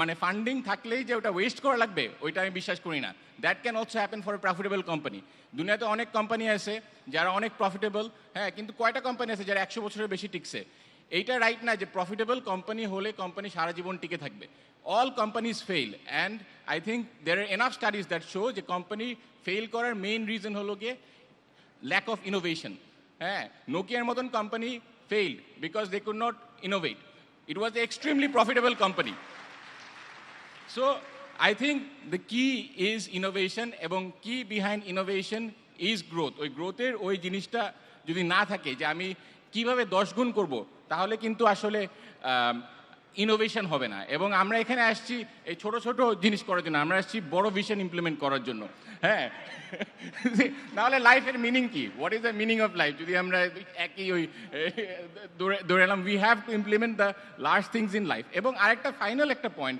যে আসলে প্রফিটেবিলিটি অনেকে কথা বলে কিন্তু প্রফিটেবিলিটি ছিল কিন্তু অনেক অ্যাকাউন্টিং আছে এবং এই অ্যাকাউন্টিং কনসেপ্টগুলোর সাথে কিন্তু আমাদের এগ্রি করা লাগবে না যেমন এখন আমরা সফটওয়্যারের পিছনে যে ইনভেস্ট করতেছি এটা কিন্তু কেউ আমাদেরকে কোনো ক্রেডিট দেয় না এই সফটওয়্যারের মধ্যে আমরা দিনের পর দিন রাতের পর রাত শ্রম দিচ্ছি অ্যাকাউন্টিং কিন্তু এত আপডেটেড না কিংবা আমাদের যে সে ব্র্যান্ড ভ্যালু আছে এই জিনিসটা কিন্তু আপডেটেড না আমরা যদি এই জিনিসগুলোকে ইনকর্পোরেট করি এবং আমার মনে হয় যে আজ থেকে 20 বছর কি 30 বছর পরে অ্যাকাউন্টিং এই জিনিসগুলোকে ইম্পর্টেন্স দিবে তখন কিন্তু দেখা যাবে অনেকগুলো কোম্পানি আছে যারা হয়তোবা শর্ট টার্মে প্রফিটেবল না কিংবা কারেন্ট অ্যাকাউন্টিং স্ট্যান্ডার্ডে প্রফিটেবল না কিন্তু আসলে কিন্তু profitable it is about creating value এবং ভ্যালু যদি ক্রিয়েট করা হয় কিছু রিস্ক নিতেই হবে thank you thank you I want to add.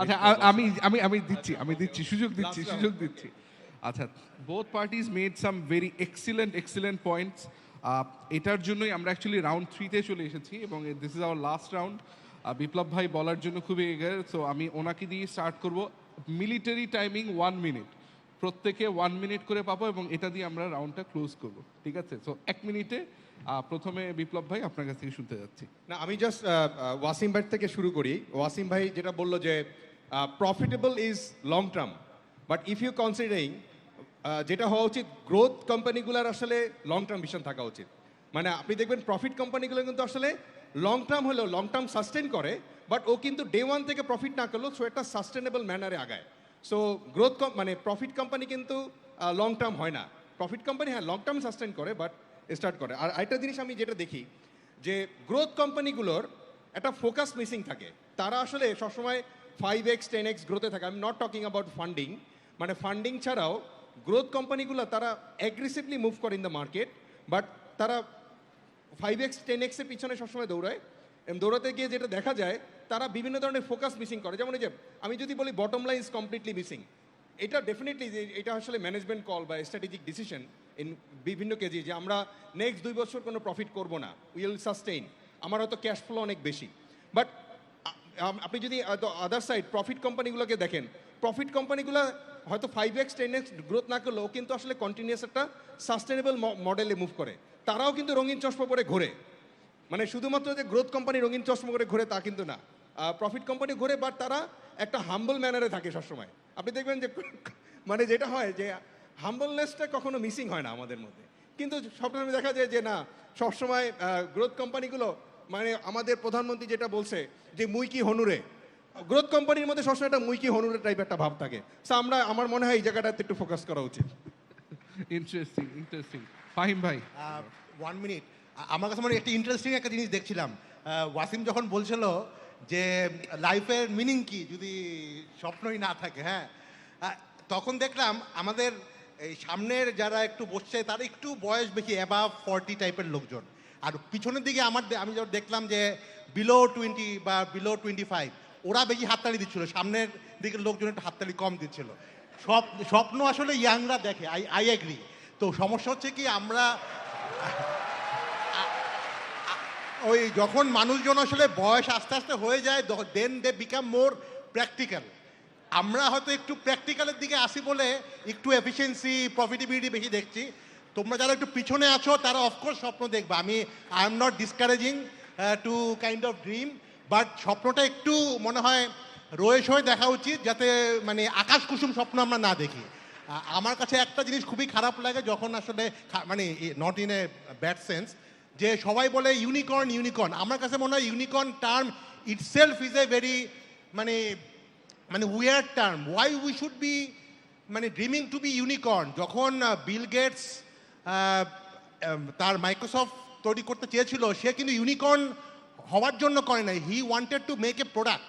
Google যখন তার ফাউন্ডাররা করেছিল তখন they wanted to serve the society.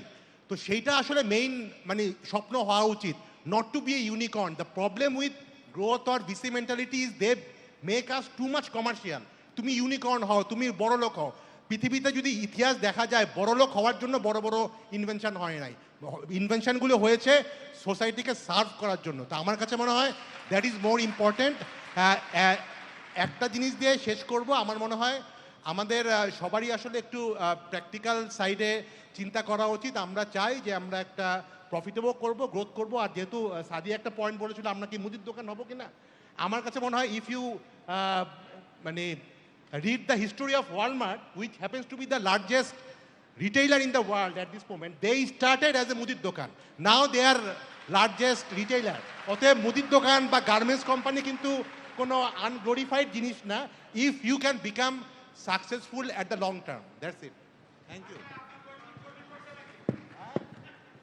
Some excellent punches. এখন দেখতে চাই some counter punches. না, যেটা বললো ফাহিম ভাই যে পিছন দিকে যারা 20s-এ আছে তারা বেশি হাততালি দিচ্ছে, সামনের দিকে হাততালি দিচ্ছে না। ইরেসপেক্টিভ অফ অল দ্য সাদা চুল অ্যান্ড কম চুল, we are still young at heart. So এই জন্য আমরা সেই ভিশনটাকে আমরা we still want to dream.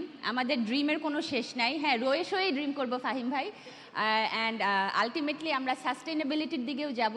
But আমার লাস্ট পয়েন্ট যেটা হচ্ছে গিয়ে যে গ্রোথ হোক, প্রফিটেবিলিটি হোক, সাস্টেনেবিলিটি হোক, আমাদের আলটিমেট গোল হচ্ছে গিয়ে বাংলাদেশের স্টার্ট আপ ইকোসিস্টেমটাকে একটা হেলদি স্টার্ট আপ ইকোসিস্টেম হিসেবে তুলে ধরা।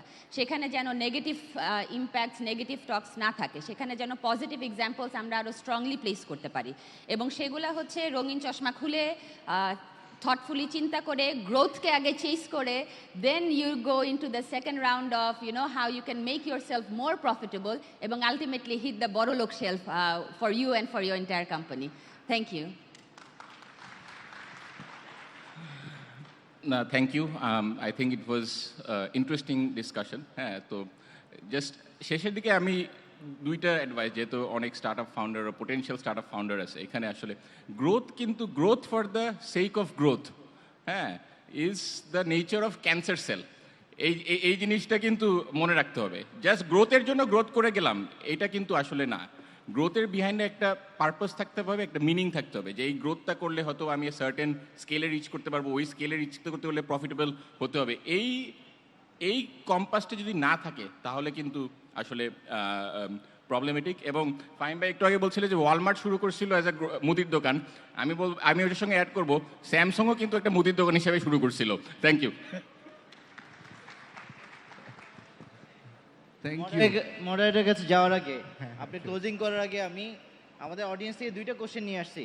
টাইম হয়ে গেছে কিন্তু মনে হচ্ছে যে জেমস বন্ডের ফাটাফাটি মুভি দেখতেছি। সো আরেকটু চলতে পারে, আপনাদেরকে 5 মিনিট আরও দেওয়া হচ্ছে। দুইটা কোশ্চেন, একটা হচ্ছে যে অ্যাকচুয়ালি ট্রেডিশনাল কোম্পানিও মারা যায়, স্টার্টআপও মারা যায়, স্টার্টআপের উপরে বেশি স্পটলাইটটা থাকে। প্রফিটে বেশি পিছনে দৌড়াতে গেলে মারা যায় নাকি গ্রোথের পিছনে দৌড়াতে গেলে মারা যায়? আর এই ব্যালেন্সটা কি, প্রফিট আর গ্রোথের ব্যালেন্সটা কোন জায়গায়, ওই সুইট পয়েন্টটা কোথায়? Thank you. প্লিজ আমি এবার শুরু করি তাহলে টিম গ্রোথ দিয়ে। আপনাদের কাছ থেকে প্রশ্ন দুইটা অ্যান্সার নিয়ে নিই।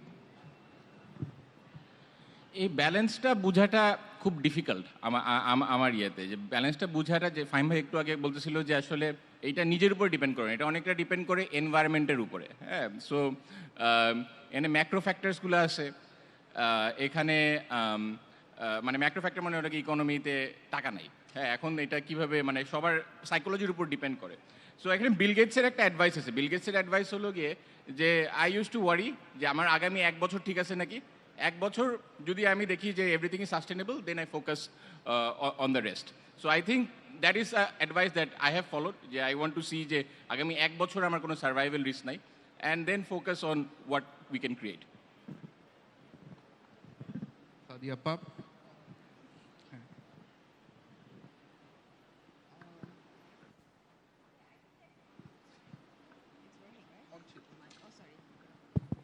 I think that Wasim যা বললো ওটার সাথে I cannot disagree or have any other additional points যে হ্যাঁ আমাদের গ্রোথ দরকার না, সাস্টেনেবিলিটি দরকার না, প্রফিটেবিলিটি দরকার, আলটিমেটলি উই নিড এভরিথিং, আমাদের সব কিছুই দরকার। কিন্তু ওই সিচুয়েশন অ্যানালিসিস করা, বোঝা যে কোন টাইমে আমার গ্রোথটা ইজ ইম্পর্টেন্ট, কোন টাইমে আমার সাস্টেনেবিলিটিটা ইম্পর্টেন্ট, সেই ব্যালেন্স অফ ইকুইলিব্রিয়ামটাকে যদি আমরা ঠিক রাখতে পারি, আই ডোন্ট থিঙ্ক দ্যাট আমাদের এখানে লং টার্ম ভিশন কিংবা long term growth, long term sustainability কোনোটাই একটা চ্যালেঞ্জ হিসেবে চলে আসবে। থ্যাংক ইউ আপা। ফাহিম ভাই। I agree with actually Wasim. আসলে এটা সময়ের উপর ডিপেন্ড করে, আমি আবারও বলছি যে সময় এবং পরিস্থিতির উপর ডিপেন্ড করে এবং কোথায় আছে বাংলাদেশ। আসলে আনফর্চুনেটলি আমরা যে এখনও আসলে গ্লোবাল ভিসিদের খুব হাই ফোকাস নজরে আছি তা কিন্তু না। আমাদের প্রেজেন্টেশন দেখলাম যে হয়তো আমাদের থেকে অনেক ইকোনমিক্যালি ডাউন কান্ট্রি, ইভেন পাকিস্তানের মতো কান্ট্রিতেও কিন্তু অনেক বেশি ভিসি এসছে বিভিন্ন কারণে, তার মিডল ইস্টের পাশে আছে বা হোয়াট এভার। বা বাংলাদেশে ওভাবে কিন্তু আসলে আসেনি, আমাদের এখনও কিন্তু 90-100টার বেশি ভিসি ডিল হয় নাই বড়, এবং এর মধ্যে বড় একটা অংশই বিকাশ এবং সপা। তা আমি আসলে ব্যক্তিগতভাবে মনে করি আগামী দিনগুলো একটু টাফ হবে, এবং পার্টিকুলারলি গত 10-15 বছর যেই একটা স্টার্ট আপ বুম হয়েছিল এটা কিন্তু ভেরি আনইউজুয়াল। আমরা যদি গত 100 বছরের গ্লোবাল ইকোনমিক হিস্টোরি দেখি, গত 10 বছর কিন্তু ভেরি আনইউজুয়াল, এবং বিকজ ওয়েস্টে আমেরিকাতে ইন্টারেস্ট রেট অনেক কমে গেছিলো, ফান্ড ওয়াজ চিপ, তাদেরও দরকার ছিল একটা এই সকল কান্ট্রিতে টাকা ঢালা। তো situation might be very different in next 10 years. অতএব স্টার্ট আপদেরকে জাস্ট জোকস মানে ডিবেট অ্যাপার্ট, আমার কাছে মনে হয় সবারই একটু প্র্যাকটিক্যাল হওয়া উচিত। আমরা চেলেও আসলে গ্রোথের অপশনটা আমাদের কাছে অত বেশি থাকবে না, because fund is drawing up. তো সেই জায়গাটাতে আমাদের নিজেদের স্বার্থেই আমরা স্বপ্ন দেখবো, নো ডাউট, বাট স্বপ্ন দেখার সাথে সাথে নিজেদের স্বার্থেই আমরা আরেকটু প্রফিটেবল যত তাড়াতাড়ি হওয়া যায়, so that we can sustain, সেই জায়গাটা আসলে আমাদের ফোকাস করা উচিত আগামী দিনগুলিতে। Thank you. বিপ্লব ভাই। না, যেহেতু আসলে কোশ্চেনটা ইজ ভেরি স্পেসিফিক যে গ্রোথ এবং প্রফিটেবিলিটির ব্যালেন্সটা কী হওয়া উচিত, আমি বলবো যে আসলে গ্রোথ এবং প্রফিটেবিলিটির ব্যালেন্সটা না খুব কমপ্লেক্স। মানে এটা ডিপেন্ড করবে আসলে আপনার স্ট্র্যাটেজির উপরে, যে আপনি আসলে কোন স্ট্র্যাটেজি নিয়ে আসলে কাজ করবেন। মানে if you have a positive cash flow, আপনি যেটা ওয়াসিম ভাই বললো যে আমার 1 বছরের ফান্ডিং আছে, হয়তো আমার কাছে পজিটিভ ক্যাশ ফ্লো আছে, আই ক্যান বার্ন আউট, আমি কিছু বার্ন করতে পারি টু মাই গ্রোথ। সো আমাকে আবার গ্রোথ করতে গিয়ে আবার চিন্তা করতে হবে যে আমি যে প্রোডাক্ট অ্যান্ড সার্ভিস নিয়ে মার্কেটে আছি, আমার এই প্রোডাক্টের সার্ভিসটা কি আসলে মার্কেটে নতুন কোনো ইনোভেশন তৈরি করছে কিনা, নতুন কোনো প্রবলেম সলভ করছে কিনা। আমরা কিন্তু আসলে এখানে গ্রোথ ভার্সেস প্রফিট কিন্তু is not about the investment versus non investment company, no, not is that. মানে আমাদের কিন্তু আসলে গ্রোথ কিন্তু উইদাউট ইনভেস্টমেন্ট কোম্পানিও কিন্তু গ্রোথ আছে। আমরা কিন্তু শুধুমাত্র গ্রোথ হবে শুধু ইনভেস্টমেন্ট পেলেই যে গ্রোথে যেতে হবে তা কিন্তু না, আমাদের কিন্তু এই চিন্তাভাবনা থেকে বেরোতে হবে। আমরা কিন্তু নিজেরা যারা বিজনেস নিয়ে আপনারা চিন্তা করছেন তাদেরকে কিন্তু আপনার প্রোডাক্টটা রাইট ফিট হয় টু দ্য মার্কেট, এবং আপনি যদি মনে করেন যে আপনি একটা প্রবলেম সলভ করছেন, ওইটা কিন্তু অটোমেটিকলি গ্রোথে চলে যাবে। আপনি যদি আপনার প্রোডাক্ট অ্যান্ড সার্ভিস ঠিক থাকে, আপনার কাস্টমার সার্ভিস ঠিক থাকে, কাস্টমার যদি আপনার পজিটিভ রিভিউ দেয়, তাতে কিন্তু অটোমেটিকলি গ্রোথে যাবে। সো ইটস নট লাইক আমাকে আসলে গ্রোথ নিতে গেলে ফান্ডিং নিতে হবে, বা আমার ফান্ডিংয়ের জন্য আমার গ্রোথ ডিপেন্ডেন্ট। সো আমি আসলে আমাদের নতুন যারা উদ্যোক্তা যারা আসতেছে এবং they are thinking about coming in the new business, আমি বলবো যে আপনি আপনার প্রবলেমটা আইডেন্টিফাই করেন, রাইট কাস্টমারকে রিচ করার চেষ্টা করেন। হ্যাঁ, ইনিশিয়ালি নেগেটিভ থাকবে, বাট যত দ্রুত প্রফিটেবিলিটি হিট করা যায়, যত দ্রুত আমি বটম লাইন হিট করতে পারি, তখন দেখবেন কি আসলে আপনার ওই কিছুটা ওই মাঠে ক্রিকেট খেলতে গেলে প্রথম যখন 4টা মারে, 4 মারার পরে মানে 4 মারার পরে কিন্তু আসলে তার কলজেটা বড় হয়ে যায়, 6 মারার পরে দেখবেন হাত খুলে যায়। তো জিনিসটা আসলে আপনার ব্যাপারটা ওরকমই, যে আপনি যখন একটু প্রফিট হিট করবেন তখনই দেখবেন যে রাতের বেলা আপনি তখন টিমদের সাথে হ্যাং আউট করছেন, টিমদেরকে আপনি বেনিফিট দিচ্ছেন, আপনি আপনার ইনভেস্টরকে শেয়ার ডিভিডেন্ড দিচ্ছেন, এই জিনিসগুলো কিন্তু আসা শুরু করে অটোমেটিক। সো আমি বলবো যে আমাদের আসলে গ্রোথ এবং আমাদের প্রফিট দুইটাই দরকার, বাট সেটা স্ট্র্যাটেজির উপর ডিপেন্ড করবে। Thank you. Some very excellent points. আমরা কি আমাদের এই এক্সিলেন্ট প্যানেলের জন্য প্রথমে একটু করতালি পেতে পারি? Thank you. Just to sum up, আমরা আজকে যে ডিসকাশনটা শুনলাম, ইট ওয়াজ ভেরি ইন্টারেস্টিং। আমরা অনেক সুন্দর সুন্দর পয়েন্ট শুনলাম, কাউন্টার পয়েন্ট শুনলাম, পাঞ্চ, কিছু জায়গায় জিনিসটা বেশ গরম হয়ে গেছিলো, ভালো লাগতেছিল, আমি ঘামতেছি লিটারেলি এত হিটের মাঝখানে বসে। এখানে যে পয়েন্টগুলো আসলে কি পয়েন্ট হিসেবে আমরা টেকওয়ে হিসেবে নিতে পারি সেটা হচ্ছে গ্রোথ এবং প্রফিটেবিলিটি আসলে খুবই important for any business to survive, for any start up to survive. Growth যেরকম ইম্পর্টেন্ট সেরকম প্রফিটেবিলিটিও ইম্পর্টেন্ট, কারণ গ্রোথ হচ্ছে পুরো বিজনেসকে এস্টাবলিশ করতে এবং কাস্টমার অ্যাকোয়ার করতে হেল্প করে, কিন্তু গ্রোথ অনেক ক্ষেত্রে it requires a lot of high maintenance cost. For example, নতুন কাস্টমারকে অ্যাকোয়ার করতে, নতুন প্রোডাক্ট ডেভেলপ করতে, অ্যাগ্রেসিভলি মার্কেটিং করতে। প্রফিটেবিলিটিতেও অ্যাকচুয়ালি বেশ কিছু হিন্ড্রেন্স আছে। প্রফিটেবিলিটিতে অনেক ক্ষেত্রে এটা গ্রোথকে স্ট্যাম্পার করে। আমরা যদি প্রফিটের দিকে বেশি ফোকাস করে গ্রোথে লেস ফোকাস করি, তখন দেখা যায় যে আসলে বিজনেসটা সাস্টেইনড হতে অনেক বেশি সময় নেয়। তো সব কিছু মিলিয়ে আসলে আমরা মানে এটা অ্যাকচুয়ালি বলতে পারি যে growth and profitability goes hand on hand. It depends on industry, sector, market, product এবং দ্য স্টার্ট আপ ইটসেলফ। আর লাস্টলি আমি কনক্লুড করতে চাই, ফাহিম ভাই প্রথমে একটা কথা বলেছিলেন যে স্টার্ট আপের ডেফিনেশনটা আমরা জানি না। স্টার্ট আপের ডেফিনেশন আমরা জানি না, বাট দেন এগেন স্টার্ট আপের ডেফিনেশন আমরা জানি। It's a state of mind, day and day. Okay, thank you everyone. Thank you বেসিসকে এরকম সুন্দর একটি সেশন আয়োজন করার জন্য। Thank you. Thanks moderator.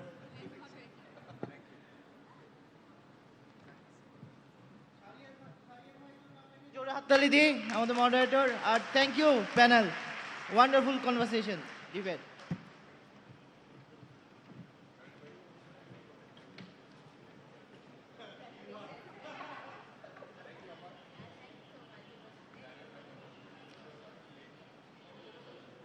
Now we will have a very interesting session. So, few years before, আমাদের one of the Bangladeshi, non-residential Bangladeshi, যে কিনা অনেক ভিসিতে কাজ করেছে, অনেক বড় বড় কোম্পানির জন্য ফান্ড রেজ করেছে, হঠাৎ কি মনে হলো সব কিছু ছেড়ে ছুড়ে দেশে চলে আসছে এবং অর্গানাইজেশনের নাম দিয়েছে অ্যাঙ্করলেস। সো কোনো অ্যাঙ্কর কোথাও রাখতে চায় না। আজকে that guy, Mr. Rahat, will anchor here. So let me welcome Rahat. রাহাতকে একটা জিনিসই বলা হয়েছে যে আজকে বাংলায় কথা বলতে হবে। আমাকে বলেছে যে ও রাত্রে গতকালকে প্র্যাকটিস করেছে। সো আমরা আমাদের সেশনে যাওয়ার আগে Rahat will give us a small presentation and then will go for our panel discussion. Over to you Rahat. Thank you. Good morning, everybody. আমি চেষ্টা করব বাংলায় কথা বলতে। Please, I apologize if it's not great. Presentation কি উঠবে?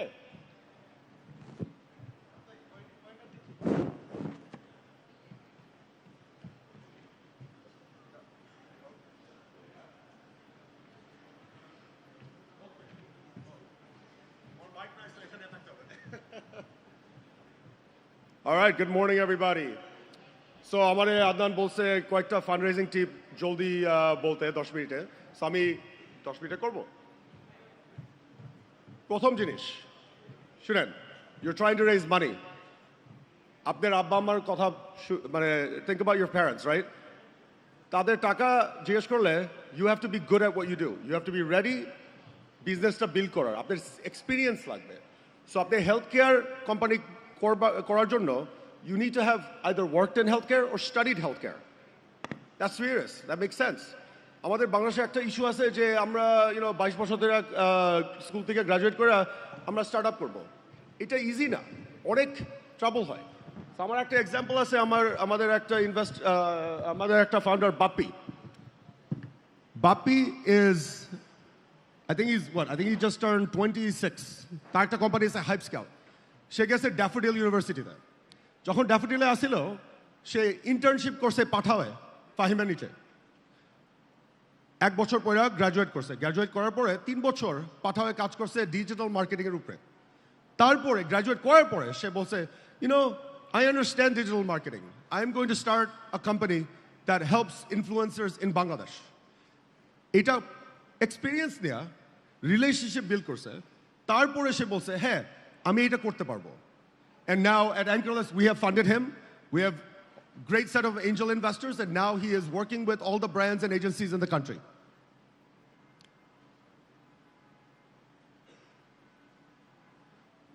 Very important. আপনি একটা দেখলেন এখন growth versus profitability, right? Fundraising লাগবে নাকি? শুনেন আপনার একটা ভালো কোম্পানি থাকলে ক্যাশ ফ্লো থাকলে fundraising maybe is not necessary. It's not a big deal. Announcement হবে. That's not important. What is important is building a good company. Company একটা ভালো build করতে পারলে that's the proof. Will you survive in 5 years? That's more important than having an announcement in the newspaper. Right? Now, fundraising কেন হবে? If you have a really interesting product. But it's very expensive. কারণ আপনার initial cost is a lot অথবা অনেক initial expenditure থাকে অথবা it has the potential of being a 10x, a 100x. Then you want investors in, not necessarily just because of the money, but তার উপরে আপনি তাদের expertise use করতে পারেন, তাদের network use করতে পারেন. So for instance, Pathao had help from Gojek. Shopap had help from Sequoia.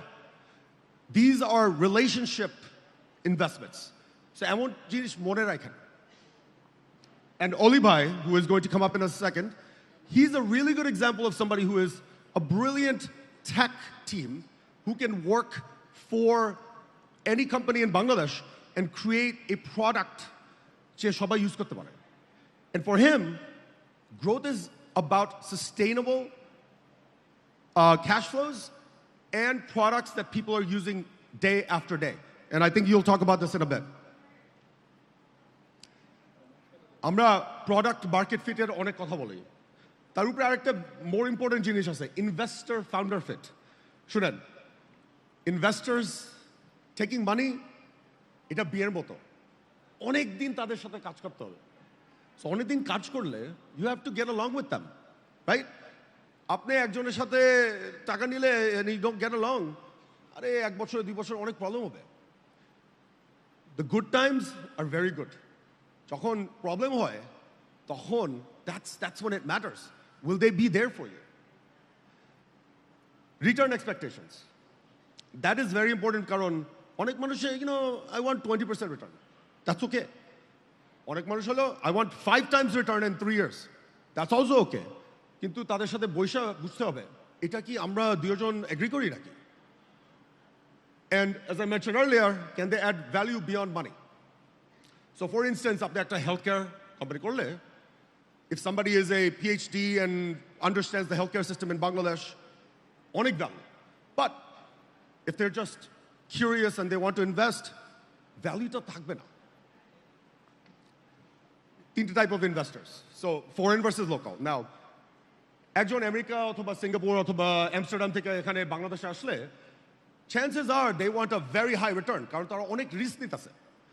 So whatever business you have, it has to guarantee, or not guarantee, but offer a very high return in order for that to happen. Now, local investor, একটা problem আছে বাংলাদেশে আমরা local টাকা নিব না আরে কি বলেন অনেক টাকা আছে বাংলাদেশে ভাইয়া অনেক টাকা আছে you just have to find the right investors and I think later on we'll talk about Bangladesh Angels. Jawad is here. He is your guy to actually talk about who in Bangladesh and Bengalis abroad are interested in companies. 2, family and friends versus professionals and angel investors. Now, আমি এটা বলতেছি family and friends is easy to take money from, কিন্তু problem হয় কারণ you don't want to disappoint your friends and family, right? আমি এটা দেখছি over and over একটা problem হয় যে আমার ফ্রেন্ডের থেকে টাকা নিলে আমার স্ট্রেস আরো অনেক বেশি কারণ ভাবতেছি আমি ফ্রেন্ডের ডিসঅ্যাপয়েন্ট করবো না সো আপনারা রিস্ক নেবেন না রিস্ক না নিতে পারলে কোম্পানি তো আরো সাকসেসফুল মেবি হবে না সেটা মনে রাখেন থার্ড আগে যা বললাম রিস্ক ভার্সেস রিওয়ার্ড ডিফারেন্ট ইনভেস্টরের ডিফারেন্ট রিস্ক অ্যাপেটাইট আছে some people want 30% return some people want 3000% return additional কয়েকটা টিপ সময় দেন। আপনার কালকে টাকা লাগলে ইটস টু লেট। 6 মাস মিনিমাম। অনেক সময় মনে হয়, কিন্তু আপনার সময় থাকলে ইউ ক্যান দেন সে হে আমার বিজনেসটা ভালো হইতেছে, আমার টার্মগুলি এমন। আপনার কালকে টাকা লাগলে they are gonna be like I want 50% of your company and it's worth 0। কোনো নেগোশিয়েটিং লেভারেজ থাকবে না। দ্বিতীয়, প্রফেশনালি ডিজাইন পিচ ডেক। আমরা অনেক পিচ ডেক পাই এখানে ভাই, অনেকগুলি মানে স্কুলের প্রজেক্টের মতো লাগে। এগুলি কেন আমরা টাকা দেব? একজনের দেন, ভালো একটা পিচ ডেক বানান, মেট্রিক টেট্রিক সব থাকবে, and then we will be able to gauge, hey, তারা পিচ ডেকটা প্রফেশনাল থাকলে তাদের জবও প্রফেশনাল, তাদের কোম্পানিও প্রফেশনাল। আপনাদের pitch deck reflects how good your company is quite often. Build a list of potential investors.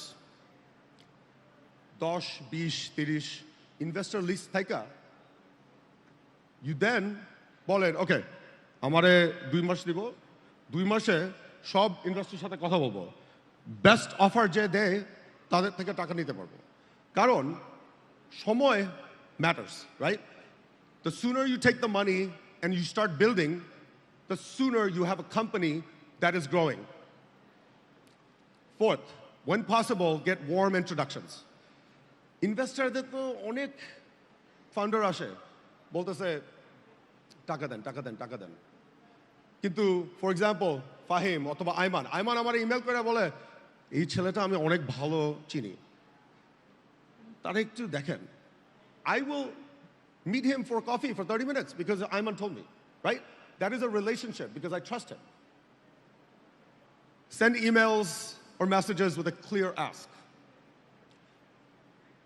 Hello, Baya. That is 70% of my messages. Kemon aছেন Baya? Elias wrote a very good article on how to actually send a message or an email. অত লম্বা হইতে হবে না, ছোট রাখতে পারেন। ভাই আইমান ভাই আমারে বলছে আপনাদের সাথে কথা বলতে। আমার একটা কোম্পানি আছে, এইটা কোম্পানি করে, আমি এইটা রেজ করতেছি, আপনার সাথে 10 মিনিট কথা বলতে পারবো? ইজি। Follow up consistently. একবার মেসেজ করবেন, দুইবার মেসেজ করবেন, until you get a no from an investor. Keep messaging. I know that's horrible advice for me, but very important. না বললে না হয় না। Most importantly, do not exaggerate. বাংলাদেশের আমাদের স্টার্টআপ কমিটি অনেক স্মল, পৃথিবী অনেক স্মল এখানে। আমি একজনকে মেসেজ করে বলতে পারি সে কি সত্যি এটা করতেছে নাকি, বলতেছে আপনাদের সাথে পার্টনারশিপ হইতেছে, সত্যি নাকি? We can confirm all these things. So do not exaggerate. Now, 2 final thoughts. আমাদের একটা obsession আছে বাংলাদেশে ভ্যালুয়েশনের উপরে। Valuation does not matter. You can be valued at $1 billion and be worth 0 because the company doesn't have a business. You could be worth $2 million and end up being worth $1 billion in the future because you have built a business. Early on, what you care about is a real company and real investors যে আপনাদের সাথে partner হবে। Second, greedy হবেন না। You also don't want to give up too much of your company. আপনাদের company এটা। একজন আইসা বলবে give me 70%. না, আপনাদের কোম্পানি এটা। You are the one who's going to be working 12 hours a day, 10 hours a day to build a company. Why are you going to give somebody 70% on day one? So, yeah, these are my high-level thoughts. We're going to have an awesome session here. If you want to learn more, আমাদের একটা startup knowledge hub আছে। Bapi created this amazing thing called HypeLink. You can go to hype.link/startups and learn all about it. Thank you.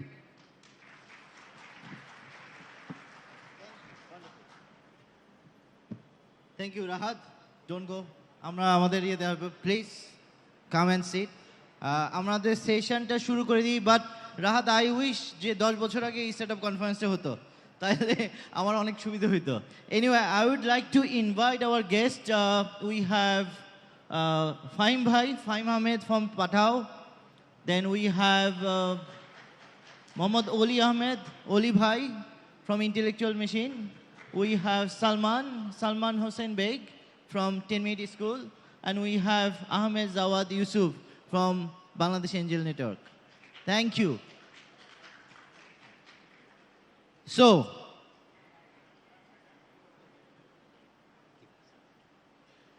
এই পাশে যদি হ্যাঁ আস্তে nice so আমাদের actually fire fighting round চলতে থাকবে because we want to answer more questions হ্যাঁ so let's start from Jawad how long you are working with band কতদিন হলো মাইক এখানে মাইক আছে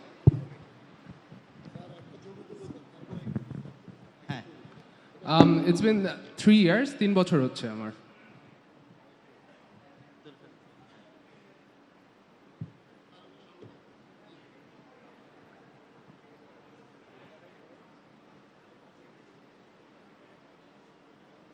তিন বছর কতগুলো স্টার্টআপ নিয়ে কাজ করা হয়েছে ব্যান্ড থেকে সো এখন টোটাল আমাদের 43টা ইনভেস্টমেন্ট হয়ে গিয়েছে and few more are in the pipeline আর কি এই বছর।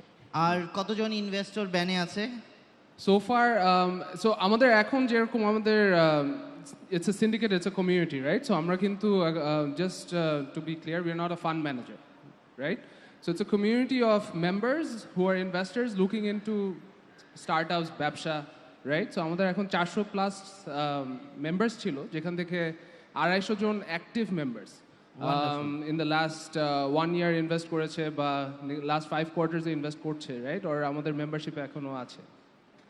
সো এভাবে যদি জিজ্ঞেস করি কিভাবে আপনারা ম্যাচ মেকিং করেন এই ফাউন্ডারগুলোর সাথে স্টার্টআপগুলোর সাথে আপনাদের এঞ্জেলের এবং আপনার কি টিপস আমাদের যারা ফাউন্ডার আছে এই এবং একটু সেটাও বলবেন যে এঞ্জেলরা আছে তারা কি বাংলাদেশি না তারা দেশের বাইরে সো এঞ্জেলসরা হচ্ছে 50% বাংলাদেশ মানে 90% আর Bangladeshis right either they're non-residential Bangladeshis অথবা local Bangladeshis right so in terms of আমাদের যে total membership base আছে we are in now in 32 different countries represented through the members right and locally another 50% so overall we are seeing like appetite টা কিন্তু দোনো সাইডে আছে আমাদের একটু আগে যে কনভারসেশনটা হলো about growth and growth versus profitability right just you have to make sure your expectations are cleared out and what you want and how you sort of want to get out there and present your company is what the investors are looking out for. They want transparency, right? যদি আপনি একটা ব্যবসা করতে চান তাহলে ব্যবসার জন্য কিন্তু একটাই main principle it has to be a going concern কেউ কিন্তু এক্সিট করতে চায় না শুরুতে কিন্তু ছোট একটু ক্যাপিটাল দিয়ে they will want to continuously focus on bottom line profits right and এটা কিন্তু রং না অ্যান্ড ইনভেস্টার্স কিন্তু বাংলাদেশে ওরকম ট্রেডিশনাল ব্যাকগ্রাউন্ড থেকেও আছে যারা they want to invest in two businesses right so again আপনারা চুজ করতে হবে আপনারা যদি টেকনোলজি কোম্পানি হতে চান ওর প্রোডাক্টে ফোকাস করতে চান and you want go and এখানের মধ্যে কিন্তু যুক্তিও আছে you have to focus on not only মানে স্কেলিং বাংলাদেশে বাট রিজনেও as well for which Rahat ভাইয়ের মতন মানুষ যারা ভিসি or internationally যারা capital providers আছে asset management companies আছে they are looking into Bangladesh with their exposure right so আমাদেরকে এটা বুঝতে হবে যে if you want to tap into those capital or those network clear থাকতে হবে early on যে আমরা কি ব্যবসা করতে চাই নাকি আমরা স্টার্টআপ or একটা টেকনোলজি কোম্পানি একটা প্রোডাক্ট যেটা বাংলাদেশে না পুরো রিজন উইন করতে পারবে একটা পার্টিকুলার ক্যাটাগরিতে ওটা বানাতে চাই ওয়ান্ডারফুল সালমান আমি সালমানকে চিনি আজকে প্রায় 10-15 বছর হয়ে গেছে অ্যান্ড ওয়ান্ডারফুল ক্যারিয়ার অনেকগুলো কর্পোরেটের ভিতরে অনেকগুলো প্রোডাক্ট তৈরি করেছে অনেকগুলো স্টার্টআপ তৈরি করেছে so Salman I think you are the right person to ask যে কখন আমরা স্টার্টআপটা ফান্ড রেজিংয়ের জন্য তৈরি হচ্ছি what is the right time I think এর আগের সেশনগুলোতে অলরেডি একটা ভালো টপিক ডিসকাশন হয়ে গিয়েছে সো আই থিঙ্ক আমার কাছে যেটা মনে হয় first of all we need to be able to understand what are some of the একদম আর্লি ইন্ডিকেটর যে একটা স্টার্টআপ যে টাকা রেজ করবে বা ফান্ডিং রেজ করবে কেন করবে আই থিঙ্ক দ্যাট পারপাসটা ইজ ভেরি ভেরি ইম্পর্টেন্ট যে আমি কি একটা শর্ট টার্ম একটা কোনো একটা অ্যাচিভমেন্ট করতে পেরেছি বা কোনো একটা ইন্ডিকেটর হিট করতে পেরেছি আমি যে প্রোডাক্টটা বিক্রি করছি আমি যে সার্ভিসটা প্রোভাইড করছি does this really have a product market fit এবং প্রোডাক্ট মার্কেট ফিটটা অনেকে মুখে বলে যে আমার প্রোডাক্টের প্রোডাক্ট মার্কেট ফিট আছে but this is what we think as founders we have product market fit. এবং এই সময় আমরা অনেক সময় ফাউন্ডার একটা মিস্টেক করি যে we think that we have a product market fit but we don't have a product market fit. And that's why most startups, even after raising rounds, ওরা জানে না এক্স্যাক্টলি যে পরবর্তীতে কী করবে সে টাকা দিয়ে, এবং they end up burning the company. Wonderful. একটা সিক্রেট কোশ্চেনের উত্তর যদি আমাদেরকে দিয়ে দেন, আমরা যদি শিখে যাই। 10 মিনিট স্কুলে আপনারা একটা ভালো ফান্ড রেজ করছেন, সিকিউ আসছে, অনেকে আসছে। What's the secret? এক লাইনে যদি বলেন। I think in short, আমাদের we have a very 3 pillars. One is an obsession for customer love. So আমাদের 10 minute school, আমরা শুধু এমনি largest edtech হয়েছে because every single day millions of users are getting actual outcome আমাদের সাথে পড়াশোনা করে. So if you didn't have the right NPS score, which is more than 50, if you didn't have the great teacher rating, which is 4.7 out of 5, if you didn't have users loving the outcome, আমার সাথে পড়াশোনা করে ওদের জীবনে যে ইমপ্রুভমেন্টটা দরকার সেটা না পেতো, ওরা আমার সাথে ফেরত আসতো না। So that's probably the secret source. অসাধারণ, অসাধারণ। আমি একটু ফাহিম ভাইয়ের কাছে চলে যাই। ফাহিম ভাই, আপনি কি, আমি আসল কোশ্চেন করার আগে যেই কোশ্চেনটা করতে চাই, পাঠাও বাংলাদেশের আমার কাছে মনে হয় যতজন স্টার্টআপে কাজ করে সবার কাছে একটা বিশাল নাম, বিশাল নাম, এবং পাঠাও সবাই সাকসেসফুলি একটা বড় ফান্ড রেজ করতে পারছে, যেটা কিনা সবাই কথা বলেছে। এইটার পিছনে সাকসেসটা কী ছিল? এটার পিছনে একটা বড় সাকসেস ছিল হলো টাইম। আমাদের গত 10 বছরে যে স্টার্টআপ ইকোসিস্টেম গ্রো করেছে, that very closely connects with আমাদের ইকোনমি গ্রোথ, আমাদের digital penetration and the moment in time in terms of আমাদের কখন এখানে ইনভেস্টমেন্ট ক্যাপিটাল আসা শুরু করলো। বাট তার থেকেও বড় ইম্পর্টেন্স হলো আমাদের গত 2-3 বছরে আমরা যে ট্রান্সফরমেশনটা করতে পেরেছি। আমাদের আগের ডিবেটটা ছিল হলো from growth to profitability, and there was a time for focusing on that top line growth. সেই জায়গাটাতে যদি আমরা না আসতে পারতাম, if we hadn't launch at the time that we launched, and if we hadn't raised the amount of capital that we had raised যখন আমরা raise করেছিলাম, তাহলে হয়তো আমাদের পরের স্টেপ অফ দ্য ট্রান্সফরমেশন আসাটা সম্ভব হতো না। এবং পরের ট্রান্সফরমেশনটা ছিল ওয়াজ টুয়ার্ডস প্রফিটেবিলিটি। তো আমরা as of last year we are now profitable, we are cash flow positive.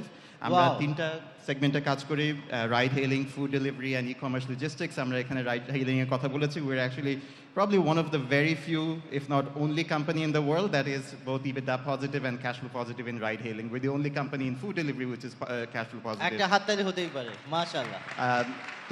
তো এই জার্নিটা is extremely important to make that transition from growth towards profitability. So এর আগের ডিবেটে একটা প্রশ্ন করা হয়েছিল, is it growth or profitability, and the answer, there's only one right answer, and the answer is yes. দুটোই ইম্পর্টেন্ট।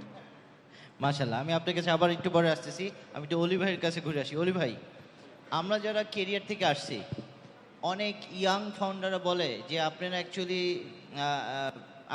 অ্যাডভান্টেজ নিচ্ছেন, যে আপনারা স্কিল লোক, অনেক দিন কেরিয়ার করে আসছেন, তার জন্য আপনার মানুষজনকে পটায় ফেলেন। হ্যাঁ, আপনার সিক্রেট কি?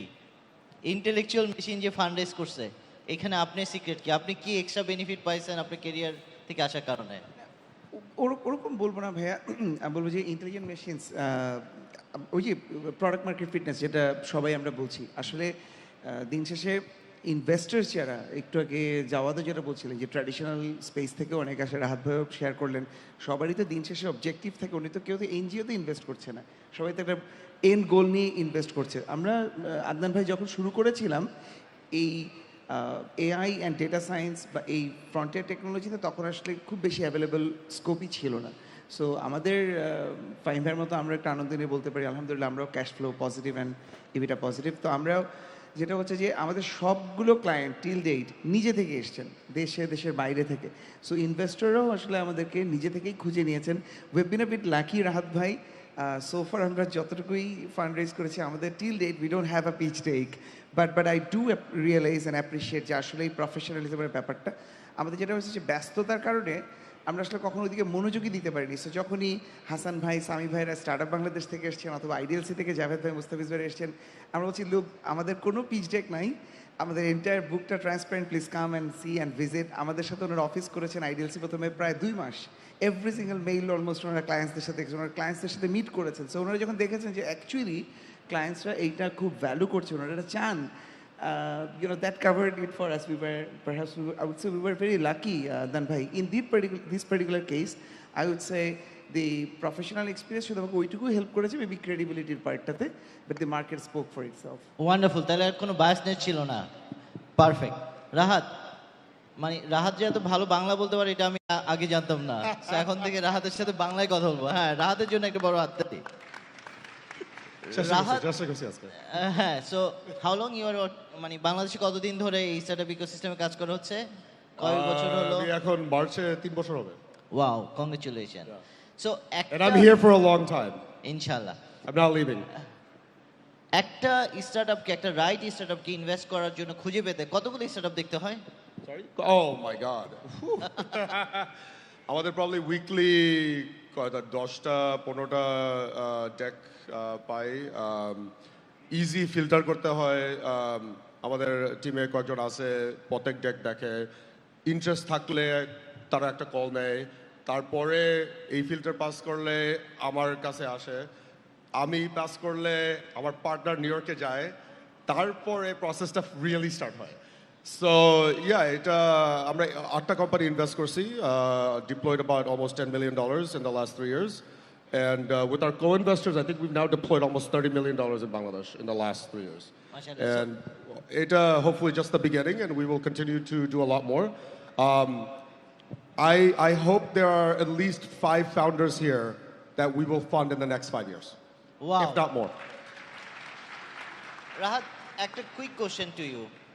যারা একদম প্রথমেই রিজেক্ট হয়ে যায়, ইউ হ্যাভ সেড যে একটা ইনিশিয়াল টিম আছে যারা স্ক্রিনিং করে, একদম প্রথম রাউন্ডেই সাবমিট করার সাথে সাথে রিজেক্ট হয়ে যায়, ওদের জন্য what will B your 3 advice, quick 3 advice? আমরা যখন আমাদের ইস্টি আমার টিম থেকে ইউজুয়ালি এটা করে, সে অ্যাকচুয়ালি ডাইরেক্ট ফিডব্যাক দেয়, ভেরি ক্লিয়ার ফিডব্যাক দেয় যে হ্যাঁ, দিস ইজ ইন্টারেস্টিং আইডিয়া, কিন্তু এটা করলে আর একটু মোর ইনভেস্টেবল হয়।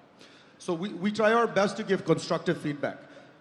Even কোম্পানি যে আমরা ইনভেস্ট করছি, সো শিকো ফর ইনস্টেন্স, শাহিরের প্রথম মিট করছিলাম জানুয়ারি অফ 2020, আমরা ইনভেস্ট করি নাই জুলাই 2021 পর্যন্ত, কারণ আমরা তার সাথে ট্র্যাক করছি ইনিশিয়ালি এটা হবে না, এটা অনেক tough, education is very tough, as someone and I want know, very tough space, right? So এটা ট্র্যাক করছি, ট্র্যাক করে তাদের কয়েকটা সাকসেস দেখছি, ট্র্যাকশন ইমপ্রুভ হয়েছে, then we are like okay, you know what, now it makes sense. So এই জন্য বলতেছি, communicate, build a relationship. And second thing is, in America, one of the funniest things is a second-time founder who has failed previously has a better chance of getting funded কারণ তারা জানে কি mistake না করতে আবার। Wow, so wonderful, জমে যাচ্ছে। Javad, একটা কোশ্চেন, যে একটা এন্টারপ্রেনার যখন আজকে ফার্স্ট স্টার্টআপটা ওপেন করবে, তার কি জিনিস মাথায় রেখে স্টার্টআপটা শুরু করা উচিত যেটাতে ফান্ড রেজিং এর চেয়ে বাধা পাবে না?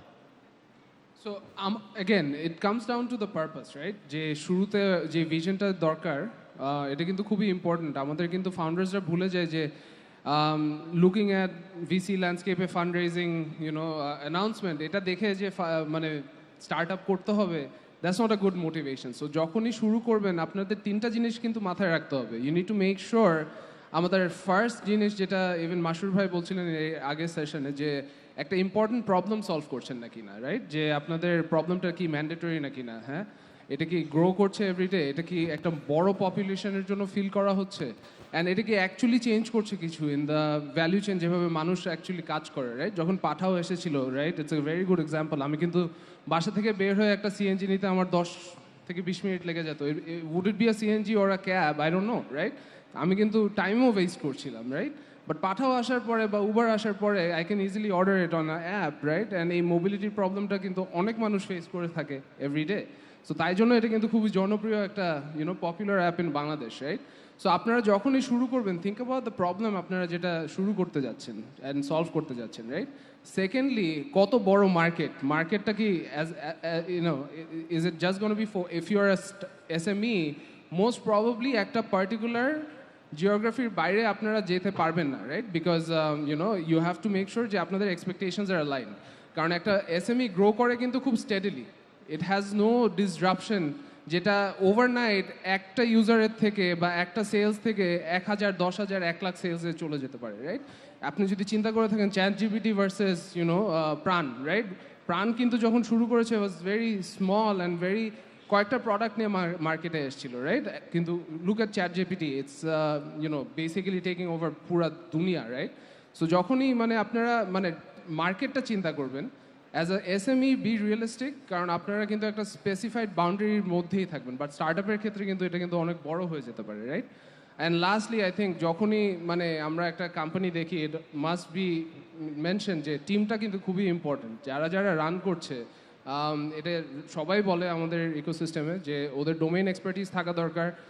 এর আগে যে ক্রেডিবিলিটিটা ছিল ওটা এই নতুন প্ল্যাটফর্মে নিয়ে আসা, which is very important right, এটাও ইনভেস্টাররা দেখে। অ্যান্ড কত তাড়াতাড়ি যারা যেই রিয়েলিস্টিক প্ল্যানসগুলো দিচ্ছে এগুলো কি অ্যাকচুয়ালি অ্যাচিভেবল নাকি না, এই টিমটার উপরেই নির্ভর করে রাইট। সো আপনারা যখনই একটা টিম ফর্ম করবেন, it is like a relationship again right, it's like a marriage. So you may need to make sure যে আপনাদের কমপ্লিমেন্টারি স্কিল সেটস আছে অ্যান্ড সবাই কিন্তু একটা পার্টিকুলার প্রবলেম সলভ করছে within the value chain of the entire company right. So I think those are the three most elements. Wonderful. Can I just add, Please.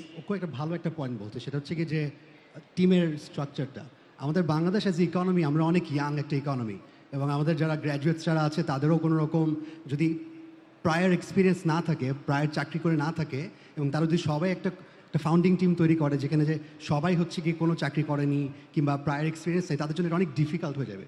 না তারা পারবে convince করতে fund raise করার সময় যে আমাদের এক্সপিরিয়েন্স আছে, আমাদের ট্র্যাক রেকর্ড আছে, না তারা নিজেরাও অনেক কম সময়ে অনেকগুলো প্রবলেম আর্লি স্টেজে সলভ করতে পারবে। So I think it's very important যে অ্যাজ অ্যান ইকোনমি, যেহেতু আমরা অনেক young, it's important to partner with people early stage. আমাদের ইউনিভার্সিটির বড় ভাই হতে পারে, আমি কোনো একটা কাজ করতে গিয়ে বা ইন্টার্নশিপ করতে গিয়ে একটা বড় একটা কর্পোরেটে কিংবা একটা বিদেশে আছে একটা ভাইয়ের সাথে করতে পারে। আমাদের একটা বড় ডায়াসপোরা গ্রুপ আছে বাংলাদেশের, যারা এখন মতো দেশে ফিরছে না। আমার কাছে মনে হয় যে আমাদের পার্শ্ববর্তী কান্ট্রি যেগুলো আছে, ইন্ডিয়া, পাকিস্তান, ডায়াসপোরা থেকে সবাই দেশে ফেরত এসে লোকাল যারা ফাউন্ডার্সের সাথে জয়েন করে তারা একটা ব্যবসা তৈরি করছে। কিন্তু আমাদের যখনই তখন এই ইকুয়েশনটা দেখছে ইন্ডিয়াতে, পাকিস্তানে, তখন কিন্তু easily investors are convince there is a visionary founder, local founder যে লোকাল মার্কেটে ভালো বুঝে, and then paired with a co founder যে হয়তো একটা বাইরে থেকে কাজ করে এসছে, কর্পোরেটে কাজ করে এসছে, প্রিভিয়াস একটা ফাউন্ডার ছিল। সো তখন this becomes much more easier to raise funding. So I will highly recommend যে to focus on the team on that side as well. Wonderful. একটা কুইক কোশ্চেন আছে। সো আমরা যারা ফান্ড রেজ করি, অনেক সময় আমরা যেখানে পাই সেখানে টাকা নেওয়ার ট্রাই করি। অ্যাকচুয়ালি কার থেকে এবং কোত্থেকে টাকা নেওয়াটা রাইট আর কোত্থেকে টাকা নেওয়াটা রাইট না, হাউ টু ডিফাইন? আমার মনে হয় না এটা কোনো রাইট রং অ্যান্সার আছে, but I can tell you যে what are some of the Your version. So আমার কাছে মনে হয় যে দেয়ার দুইটা স্টেজ অফ ফান্ড রেজিং। একটা হচ্ছে গিয়ে খুবই আর্লি স্টেজে, প্রি সিড স্টেজ, একটা হচ্ছে গিয়ে লেটস সে সিরিজে অনওয়ার্ডস। প্রি স্টেজ সিড স্টেজটা আমার কাছে এখনও মনে হচ্ছে গিয়ে অলমোস্ট ডেটিং করার মতো। So you are not sure যে আমার সাথে যে টাকা দিচ্ছে is this person the long term, but the person also not sure, because যারা এঞ্জেল স্টেজে চেক লেখে তারা একটা না 100টা স্টার্ট আপে চেক লেখে, and 5 of them probably will work. So in that phase, it's very important to understand, is this person really aligned with me as a person and my vision more than what can happen 3-4 বছর পর, because that's really far into the future. Because at that stage, it is more important যে আমি কালকের কাজটা ঠিক মতো করার জন্য এই মানুষটা আমাকে হেল্প করতে পারবে কিনা। অনেক সময় আমরা দেখি যে আর্লি স্টেজে এগেন ডেটিংয়ের মতো এসে হয়তো বলতে পারে যে তুমি করো, তোমাকে আমি 2 বছর পরে একটা বড় একটা কোম্পানির সাথে ইন্ট্রোডিউস করা একটা বড় অ্যাকাউন্ট এনে দিব, অথচ ওর প্রোডাক্টই নাই। So how would you even pitch with that product and get that angel investor who cannot even materialize তার যে স্কিল সেটটা আছে? So focus on ওই মুহূর্তে আমার কি দরকার। একটা গুড এক্সাম্পল যদি দিয়ে শেষ করি, এটা সেটা হচ্ছে গিয়ে হেলথ টেক অনেক স্টার্ট আপ রিসেন্টলি বাংলাদেশে হচ্ছে, এবং হেলথ টেক জিনিসটা এমন একটা হচ্ছে কি যে you need to have prior health background, এটা ছাড়া it's very difficult. And even if you don't have it, but পার্টনারদের মধ্যে কেউ, অ্যাডভাইজারদের মধ্যে কেউ আছে, it is important to seek money from someone যে অ্যাকচুয়ালি এই পার্টিকুলার ব্যাকগ্রাউন্ড থেকে আসছে বা সে কোনো একটা সমস্যা ফেস করেছে। লেটস একটা মেন্টাল হেলথ নিয়ে একটা স্টার্ট আপ করছে। So somebody within the ecosystem, বাংলাদেশে অনেক এঞ্জেলস আছে, or somebody who may have এর এক্সপিরিয়েন্স যে তাদের ফ্যামিলিতে কোনো মেন্টাল হেলথ নিয়ে কোনো problem, somebody who has face this as a trauma in their previous life. So they know this problem needs to be solved. So those are more better choice of early stage investors than going for someone যে হয়তো আমাকে বুঝতেই পারবে না যে why am I solving the problem in the first place. Perfect. Faim ভাই, আমাদের দেশে আমরা কেন ফান্ড রেজিংয়ে চ্যালেঞ্জ ফেস করি? ফাউন্ডাররা, আপনি যদি এখানে একটু ফোকাস করেন।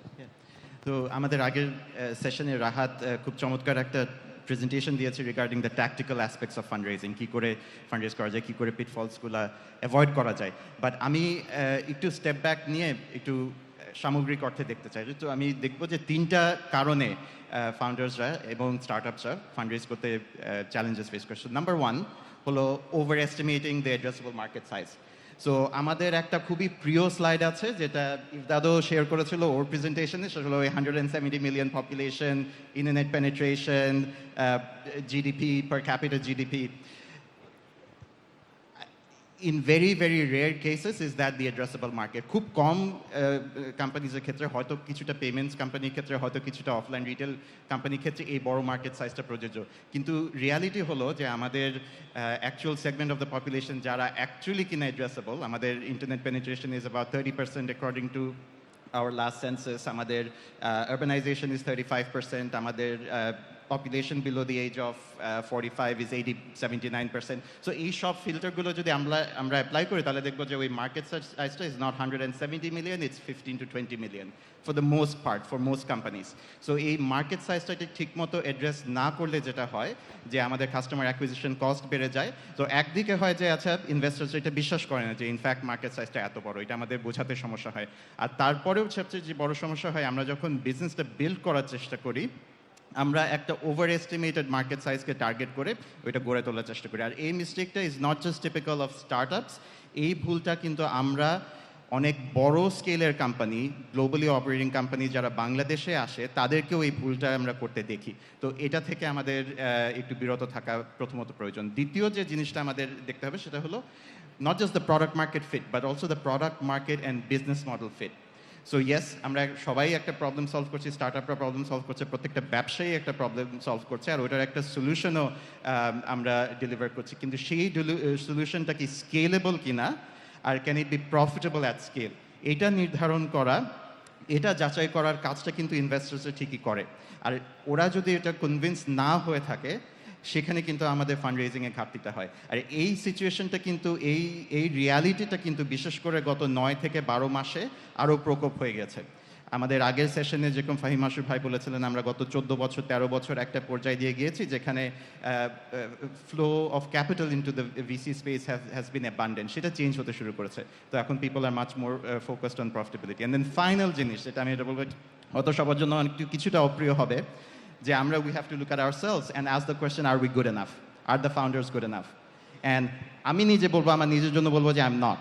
And I think that is true for the vast majority of people. And the solution for that is to find team members who are better than you. এটাতে কোনো লজ্জার কিছু নেই। Find people who share your vision but have complementary skill sets, who can bring in the diversity of experience and expertise. Don't get motivated by fame unless it helps you raise capital. Don't be motivated by raising capital unless it helps you build traction. Don't be motivated by building traction until it can help you build a business. And don't be motivated by building a business until it can be something that is profitable and enduring. So এই জিনিসগুলো আমাদের খেয়াল রাখতে হবে। Wow wow, অসাধারণ। অলি ভাই, আপনার জন্য একটা কঠিন কোশ্চেন আছে আমার কাছে। আমরা ফান্ড রেজ করতেছি, আমাদের অনেক কোশ্চেন কভার হয়ে গেছে। আমি চেষ্টা করেছি যাতে ম্যাক্সিমাম কোশ্চেনগুলো সবার মধ্যে যা আছে সেগুলো নিয়ে আসতে। আমরা প্রথমে কার কাছে যাব ফান্ড রেজ করতে? রাহাত কভার করেছে সব কিছু, বাট হোয়াটস ইউ থট? আমরা কি ফার্স্ট ইনভেস্টমেন্টে ভিসির কাছে যাব, না ফ্যামিলির কাছে যাব, না ফ্রেন্ডসের কাছে যাব? আপনার ওপিনিয়ন কি? আর এটা কোনো ফর্মুলা আছে কি না? থ্যাংক ইউ সো মাচ আদান ভাই। আমি এখানে সবাইকে একটু অনুরোধ করব, এটা কিন্তু খুব হাই স্টেক একটা ডিসিশন। হ্যাঁ, এই হাই স্টেক ডিসিশনে আমরা যেন এই যাই আমরা শুনছি এগুলোকে গাইডিং প্রিন্সিপালস হিসেবে নেই, এগুলোর কোনোটাই কিন্তু একদম ফর্মুলা হিসেবে না নেই, ওপেন থাকতে হবে। আমি একটু শপআপের আফিফের কথা বলবো। আমরা সবাই জানি আফিফ 2300 কোটি টাকার উপরে তুলেছে। পুরো বাংলাদেশ গত কয়েক বছরে যা তুলেছে শপআপ একাই তার 58% তুলছে। আফিফ কিন্তু প্রচুর বই পড়ে এবং অনেক বই একাধিকবার পড়ে, ওর সাথে যখনই কথা হয় এবং প্রচুর মানুষজনের সাথে কথা বলে। সো প্লিজ ওপেন থেকেন। হ্যাঁ, কিছুদিন আগে সাইম আমাদের আইবিএর ছোটো ভাই এয়ারওয়ার্কের ফাউন্ডার, একটা খুব সুন্দর লেখা দিয়েছে ওর ফান্ড রেজিংয়ের ইন্টেন্স এক জার্নি থেকে। বাট ওই লেখাটা আমার পরে মনে হয়েছে কেউ যদি আউট অফ কনটেক্সট এটাকে নেয় ওটা খুব ডেঞ্জারাস অ্যাডভাইসে ভর্তি। মানে কোনোটাই না আউট অফ কনটেক্সট নেওয়া যাবে না। আমি যেমন একটু আগে বললাম যে উই আর ভেরি লাকি, আমাদের কোনো পিচ ডেকই লাগে নাই। আমাদের ওই লাক্সারিটা ছিল কারণ আমাদের কাছে ইনভেস্টর নিজে থেকে আসছেন। রাহাত ভাই যেটা বলছেন, আমি যদি নিজে থেকে অ্যাপ্রোচ করি সেটা তো ভাইয়া তোমাদের কাছে অ্যাপ্লিকেবল হবে না, রাইট? সো একটু কনটেক্সচুয়ালাইজ করতে হবে, কোনো ফর্মুলা আসলে আছে কি না। আমি জাস্ট দুইটা জিনিস বলবো আদনান ভাই। ওয়ান, যে আপনার আমাদের ওপেন থাকতে হবে, প্রচুর বিভিন্ন, আজকে ফাহিম ভাইয়ের জন্য যেটা অ্যাপ্লিকেবল হয়েছে, অলির জন্য যেটা অ্যাপ্লিকেবল হয়েছে, আর আমার জন্য সেটা অ্যাপ্লিকেবল নাও হতে পারে। সেকেন্ড হচ্ছে রিজিলিয়েন্স। রাহাত ভাই বললেন না যে ওয়ার্ম ইন্ট্রোডাকশন, অ্যান্ড আপনি ওয়ার্ম ইন্ট্রোডাকশন পাচ্ছেন না, কি করবেন? প্লিজ, আমি একবার জাস্ট শেয়ার করার জন্য কামাল কাদির ভাইয়ের সাথে একটা মিটিং দরকার আমার বিকাশ শেপ প্রজেক্টে, খুবই দরকার। খুঁজে বের করলাম কামাল ভাই কখন দৌড়ান, একটা পার্ট জানতে পারলাম উনি 6:45-র সময় দৌড়ান। আমি কি করছি, ক্যাজুয়াল মোডে গিয়ে 6:45-র সময় দৌড়াচ্ছি। কামাল ভাইয়ের সাথে দেখা, দৌড়াতে দৌড়াতে প্রবলেম সলভ, উনি রেগে রেগে গেলেন প্রবলেমটা শুনে। বাট আমি জাস্ট বলছি যে রেজিলিয়েন্সটা থাকতে হবে। আমি অনুরোধ করবো সবাইকে যে কন্টেক্ট, মানে যে যেটাই বলছি আজকে যাওয়াদের কাছে যেটা শুনছি সেটাই যেন ফিক্স না থাকি। সাইম বললো দেখে আমি ফার্স্টেই ভিসির কাছে গেলাম, maybe Saim was very lucky, আমি হয়তো ওই ভিসিটা পেলাম না যে আমার কত সাপোর্ট করছে। এটা খুব আফিফের কথা দিয়েই শেষ করবো। ও সবসময় যেটা বলে যে প্রত্যেকটা জার্নির নিজস্ব নেচার থাকবে। হ্যাঁ, আপনি ইনশাল্লাহ সাকসেসফুল হবেনই, বাট আপনার সাকসেসটা 10 মিনিটসগুলোর মতো হতে হবে না, আপনার সাকসেসটা পাঠার সাথে মিলতে হবে না, আপনারটা আপনার মতোই হবে। এটাই আমি অনুরোধ করবো। Perfect. Quick question to Rahat, যদি এক লাইনে উত্তর দেওয়া যায় যে সবাই যারা শুরু করে সবাই বলে আমি একটি স্টার্ট আপ করতেছি, what is the basic difference between SME and start up? Look, most important, build a good business. আমরা অনেক প্রোডাক্ট মার্কেট ফিটের কথা বলি। মোস্ট ইম্পর্টেন্ট ইজ আমাদের বাংলাদেশে একটা মেন্টালিটি আছে, আই ডোন্ট নো কে দেখছে এটা, আমেরিকা একটা মুভি আছে ফিল্ড অফ ড্রিমস। তারা বলে if you build it they will come, but the hardest thing is getting customers. Getting customers is tough. আমাদের বাংলাদেশে, সো ফর এক্সাম্পল আমরা একটা ই কমার্স ওয়েবসাইট বানাই। The truth is, probably 25% of you here can build an e-commerce website. How do you get the customers? This is the hardest part. Amra Bangladeshe fundraising it, though, I would say is the hardest thing. Number two is when I talk to founders and they say they don't have a go-to-market strategy. Amra jigesh kori, oh, kemne customer paben? It's like, oh, Facebook ad debo. That is not an answer, right? কেমনে customer পাবেন? ও আমার আব্বু একজন জানে। No, that is not an answer, because you can get your first 5, 10, 15 customers, but how do you get your next 1,000? How do you get your next 20,000? So without answering your question directly, I think that is the difference. Okay, thank you. So we need to close now. We'll close within a minute. Last question, একটু different, সেটা হচ্ছে এই fund রেজিংয়ের প্রেশারে এটা তো একটা stress create করে ফেলে, মেন্টাল হেলথেরও একটা ফ্যাক্টর আছে। টেল মি সামথিং, মানে 30 সেকেন্ড, যে একটা ফাউন্ডারকে কোন জায়গাটায় মেন্টালি স্ট্রং থাকা দরকার যেখানে সে ব্রেকডাউন না হয়ে যাবে। অন্যরা ফান্ড রেজ করতে পারতেছে না, ও করতে পারতেছে, ও করতে পারতেছে না, এটা ওর উপর একটা প্রেশার হয়। What will be one good thing you all want to tell to the founder? 30 second each. Thank you. So একটাই জিনিস বলবো যে হ্যাঁ, মানে আপনারা মানে ভেঙে পড়েন না, সবসময় রিজেকশনের জন্য অ্যান্টিসিপেট করবেন। আমরা যে 400 ইনভেস্টর একসাথে করেছি, আই থিঙ্ক আমাদের 40,000 রিজেকশন মুখের উপরে শুনতে হয়েছে, বিকজ বাংলাদেশে ইনভেস্ট করতে কেউ চায় না, কারণ it's a very risky market, right? Wonderful. So সবার জন্যই এটা প্রযোজ্য যে না শুনতে অভ্যাসটা বিল্ড করা আর কি। সালমান? শর্ট অ্যান্সার হচ্ছে কি যে as a founder it's a very lonely journey, so it is really important যে আমরা নিজেদের মধ্যে সব কিছু না রেখে একদিন পরে গিয়ে এক্সপ্লোর না করি। It's important to go to your mentor, it is important to go to a potential person who really understands your problems and can help you give directions. Fine, bhai. Find your purpose and always keep moving, because থেমে গেলেই সব শেষ। Resilience is everything. আমি just বলবো self critic, আপনি নিজেই প্রশ্ন করেন, যেটা ফাহিম ভাই বলছিলেন। আমি যদি বিলিভ করি, are you going to invest in yourself or not? যদি করেন, ইনশাল্লাহ ডান। Ask for help and operate at the highest standards possible. Thank you all. আমি শুধু একটা লাস্ট কথা বলে শেষ করতে চাই যে chill, please chill your life, enjoy your life. Fund raise হোক আর যাই কিছু হোক নিজের লাইফের উপর যাতে ইম্প্যাক্ট না হয়। Thank you everyone. Now I will invite Ayman, our celebrity Ayman.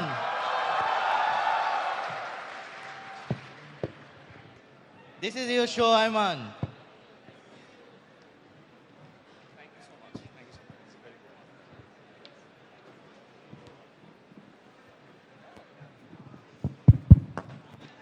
আসসালামু আলাইকুম সবাইকে। সবাই কেমন আছে? আওয়াজ পাই না তো, এত কিপটা কেন আমরা? কেমন আছি? আমরা আজকে দেখলাম যে একটা ইভেন্টে আসছে মানুষ আছে, আপনাদের তালি নাই।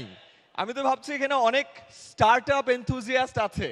কিছুদিন পরে যখন আপনাদের স্টার্টআপ পিচ আসবে in front of a Shark, তখন কিন্তু তালি পাবেন না, এটা কিন্তু সমস্যা। আমরা একটা জোরে তালি দিতে পারি? Very good, very good. Let's have the energy because next session একটা fireside chat হবে. It'll be very interesting. I'm going to call upon a person that probably all of you have seen, and that person is none other than the shark himself, Ashnir Grover.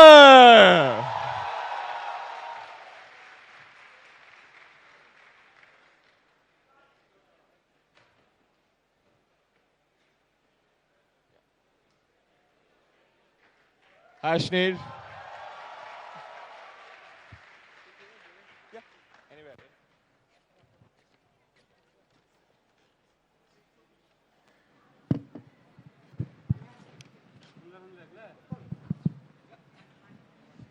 Awesome, guys. So we have already got a lot of questions from you guys. There's a link at the background. There was a link at the background, yes, over there. You guys can put up your questions over there as well. We'll keep it short, we'll keep it crisp. I believe all of you have an idea what Ashnir have done in his life. So we will not get into too much of details, but Ashnir, a lot of them had the question, like, what does Doglapan mean?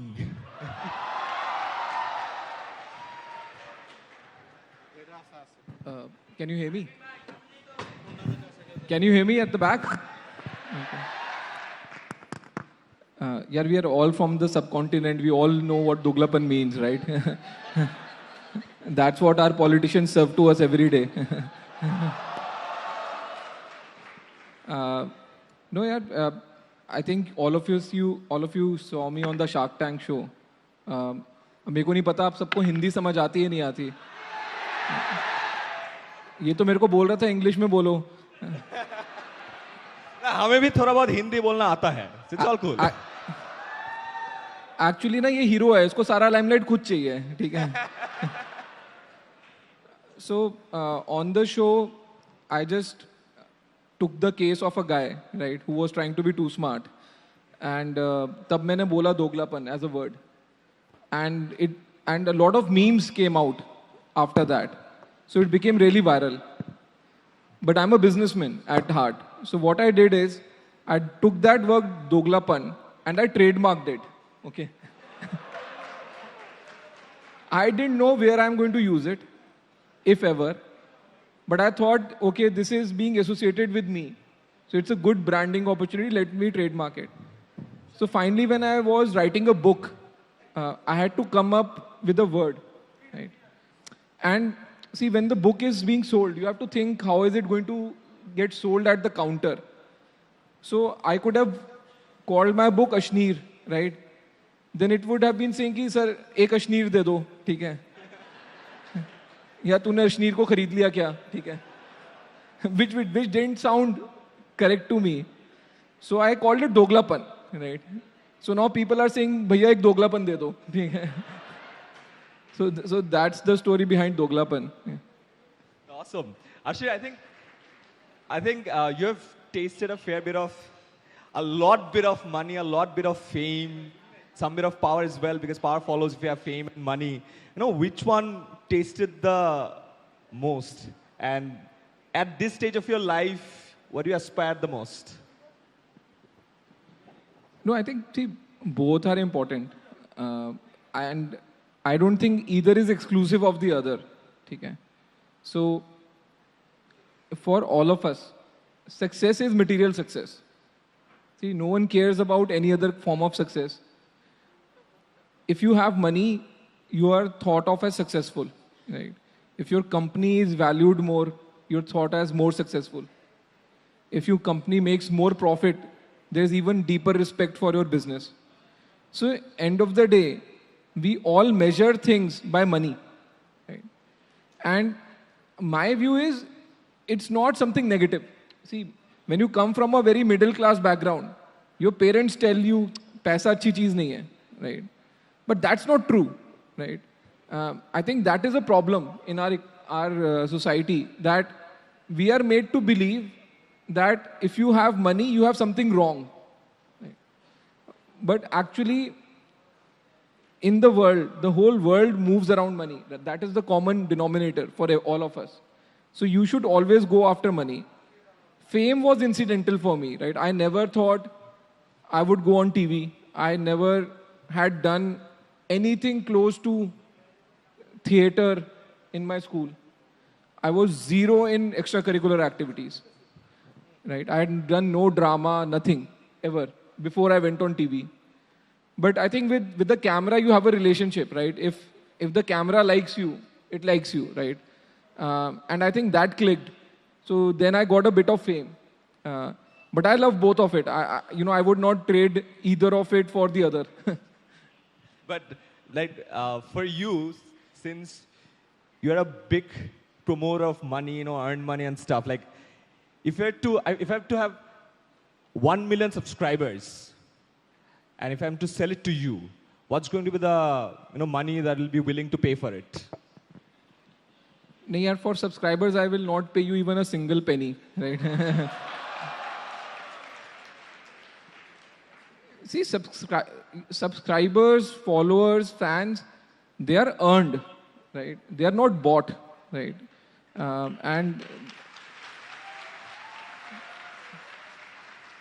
see, every day some agency would approach me saying, we can get you so many followers, right? Then I keep telling them, you're not getting me followers, you're getting me bots, right? Those are not real people. The people who will come and follow you for money, they will follow someone else for more money, right? So there's no loyalty there. So yeah, I think you have to respect the fans, you have to respect the followers, and just keep doing good work so that they stick around with you. Awesome. I think a lot of you have heard that Ashnir gives out BMW bikes and Mercedes cars to his employees. How does that happen? No, so see, BMW bikes is a story, okay? So what happened in 2021, I went to the US. And when I went to the US, I had 60 people tech team, 60. And I went and raised, I think, the $370 million round, single round, $370 million. In a week, I had raised that money. And that was at a 2.8 billion valuation, okay? So I come back to India, and my tech team has become 40 people. So when I left India to raise funds, I had 60 people tech team. I raised huge amount of funds. The moment I land back, 20 people have gone, okay? And the reason for that was 2021 was a crazy year in India for doing startups. I mean, people were jumping jobs like anything. A person who had joined as a fresher a company at 8 lakh rupees jumped jobs 2 times in a year, and he was earning 30 lakh rupees within 1 year. That was the level of craziness. So when I came back, I asked my CTO what the problem was. And he said the problem is, the headhunter takes the same CV to multiple companies. And, whoever gives the higher offer, the guy joins there. So there's no loyalty of the headhunter to us as a company. He's just acting like a broker. He's not acting as our agent. So then I asked them, what do we pay the headhunters? Right? So I was told we pay the headhunters roughly 15%. And an average tech guy was costing me 20 lakh rupees. Right? So I was paying 3 lakh rupees for every person in the tech team to join me. So I came up with a, on the spot idea. I just opened LinkedIn. I said, okay, 3 lakh rupees gets me a BMW bike. So I just put a post saying, any engineer who joins me will get a BMW bike. Okay. And it became viral overnight. It became so viral because I cut out the middlemen. So headhunters went out of the picture. All the engineers started sending me their CVs directly, right? And the talk of the town became, so, a lot of other founders started calling me and saying, ki tu kar kya raha hai? theek hai? Because they said, now what happens is a tech guy comes in, he negotiates with me, and end of the negotiation, he will say, Ashneer to bike bhi de raha, aap kya de rahe ho? theek hai? But see, you have to play. See, the point here is, capital does not win the game for you. What I did was something more second, in your mind, it was playing at a second level. See, all young engineers, for their parents, you are the future, right? So they believe they have taught you, they have got you a good education. Now is the time for you to earn. As an engineer, your aspiration is to get a good girlfriend, right? And to get a super bike. At least in the college, that's what most of us aspired for. Now, I can't get you the girlfriend, right? But I can get you the bike. Because what happens is, even if I gave you 3 lakh rupees, you will not be able to convince your parents saying, I want to buy a super bike, because they think you will drive fast, you will get into an accident, and that's not what they want. But if I go and if you go back home and tell your parents, the company is giving me this bike. If you want, I won't take it. Then your parents would say, haan, le lo. theek hai? So I was not just giving the bike. I was getting them acceptance from their parents for the bike as well. That's awesome. I really appreciate the math behind giving the bikes. That's the takeaway from this speech. My God, that is so awesome. Ashir, I think most of the people over here are in their 20s. 20 থেকে 30 এর মধ্যে এখানে কারা আছে একটু হাত তুলি তো? Can you have a cheer? Yes. I think 90% of them are in their 20s. So if I had to ask you, like, if you could go back to time and you could give your 20-year-old self some bit of advice regarding startups, money and life, what would that be? No, see, I don't want to go back in time. First of all. And I don't think 20-year-olds listen to anyone's advice. Right? They will do whatever they want to do. See, I think the good part about the whole subcontinent is that our demographic is perfect. Right? We have probably the highest proportion of young people in the population, and they're all aspirational. Right? And therefore, the future for the subcontinent is bright, right? Because these people are going to try to make it big for themselves, and therefore make it big for the respective countries, right? I think as 25-year-old, the only thing I would say is, if you see, don't do a startup just because it is in fashion, right? Because fashion changes. When I came out of college, which was almost 18 years back, right? When I came out of college, everyone wanted a banking job. Right? Even if you were an engineer from IIT, where I was, you just wanted a banking job. Before that, it was consulting. Before that, it was marketing. Right? Now, everyone who wants to work, they want a startup job. Right? So it's a fashion. Right? But to become a founder, it takes a lot more than just to follow the fashion. Right? Because you're going to go through a lot of ups and downs. You're not going to make money for a long time. You would not have visibility. And life is going to look very, very tough. So if you want to actually do startup, do it for the right reason, right? Where you genuinely feel that there is a demand in the market. no one is trying to approach it the way you are trying to approach it. And you are passionate enough that even if nothing comes out of it, you can bear at least 2 years of failure, right? If these three things are okay, then do startup. Writing founder in front of your name has no meaning, right? If you go to LinkedIn, 90% of LinkedIn has started writing founder in front of them, right? Even if they're in jobs, right? So everyone is a founder of their own dreams, right? In some sense. So to me, that doesn't have any value. So do things for the right reason, right? The other thing, you know, the other day someone asked me as an advice, I said, okay, by 25 you should get married. Okay. And that did not go well with the Gen Z at all. So yeah, that is the only advice I can give you if you can get married early. I got married at 24, right? Otherwise, do you. Ashnir's wife is also here. Can we have a big round of applause for her as well?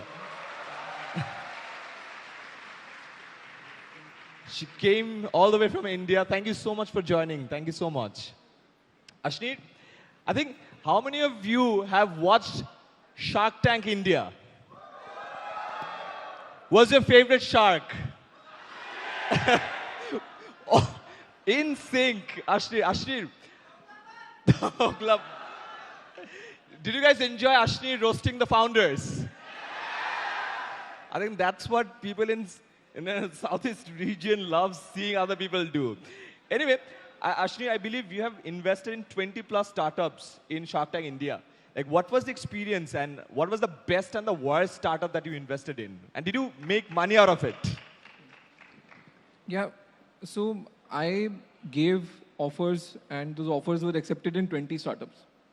But you have to understand, see, the final conversion ratio is roughly 50%.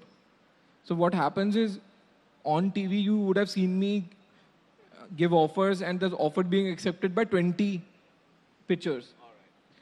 But when it comes to putting money, some people themselves go away, right? Sometimes what happens is the founders start fighting among themselves. Sometimes they feel they have accepted an offer at a very low valuation. So they themselves don't want to do the deal. And also sometimes we figure out that the numbers they said were not the right numbers, right? So I'll give you an example. One guy said, I have raised 30 crores and I have given 49% of my company away. So my question to him was, therefore your company is valued at 60 crores, correct? He said, yes. I said, okay, I'll give you money. When I called him after the show, he said, actually that 30 crore is an order. It's not an equity money come in, right? So I've got orders of 30 crores.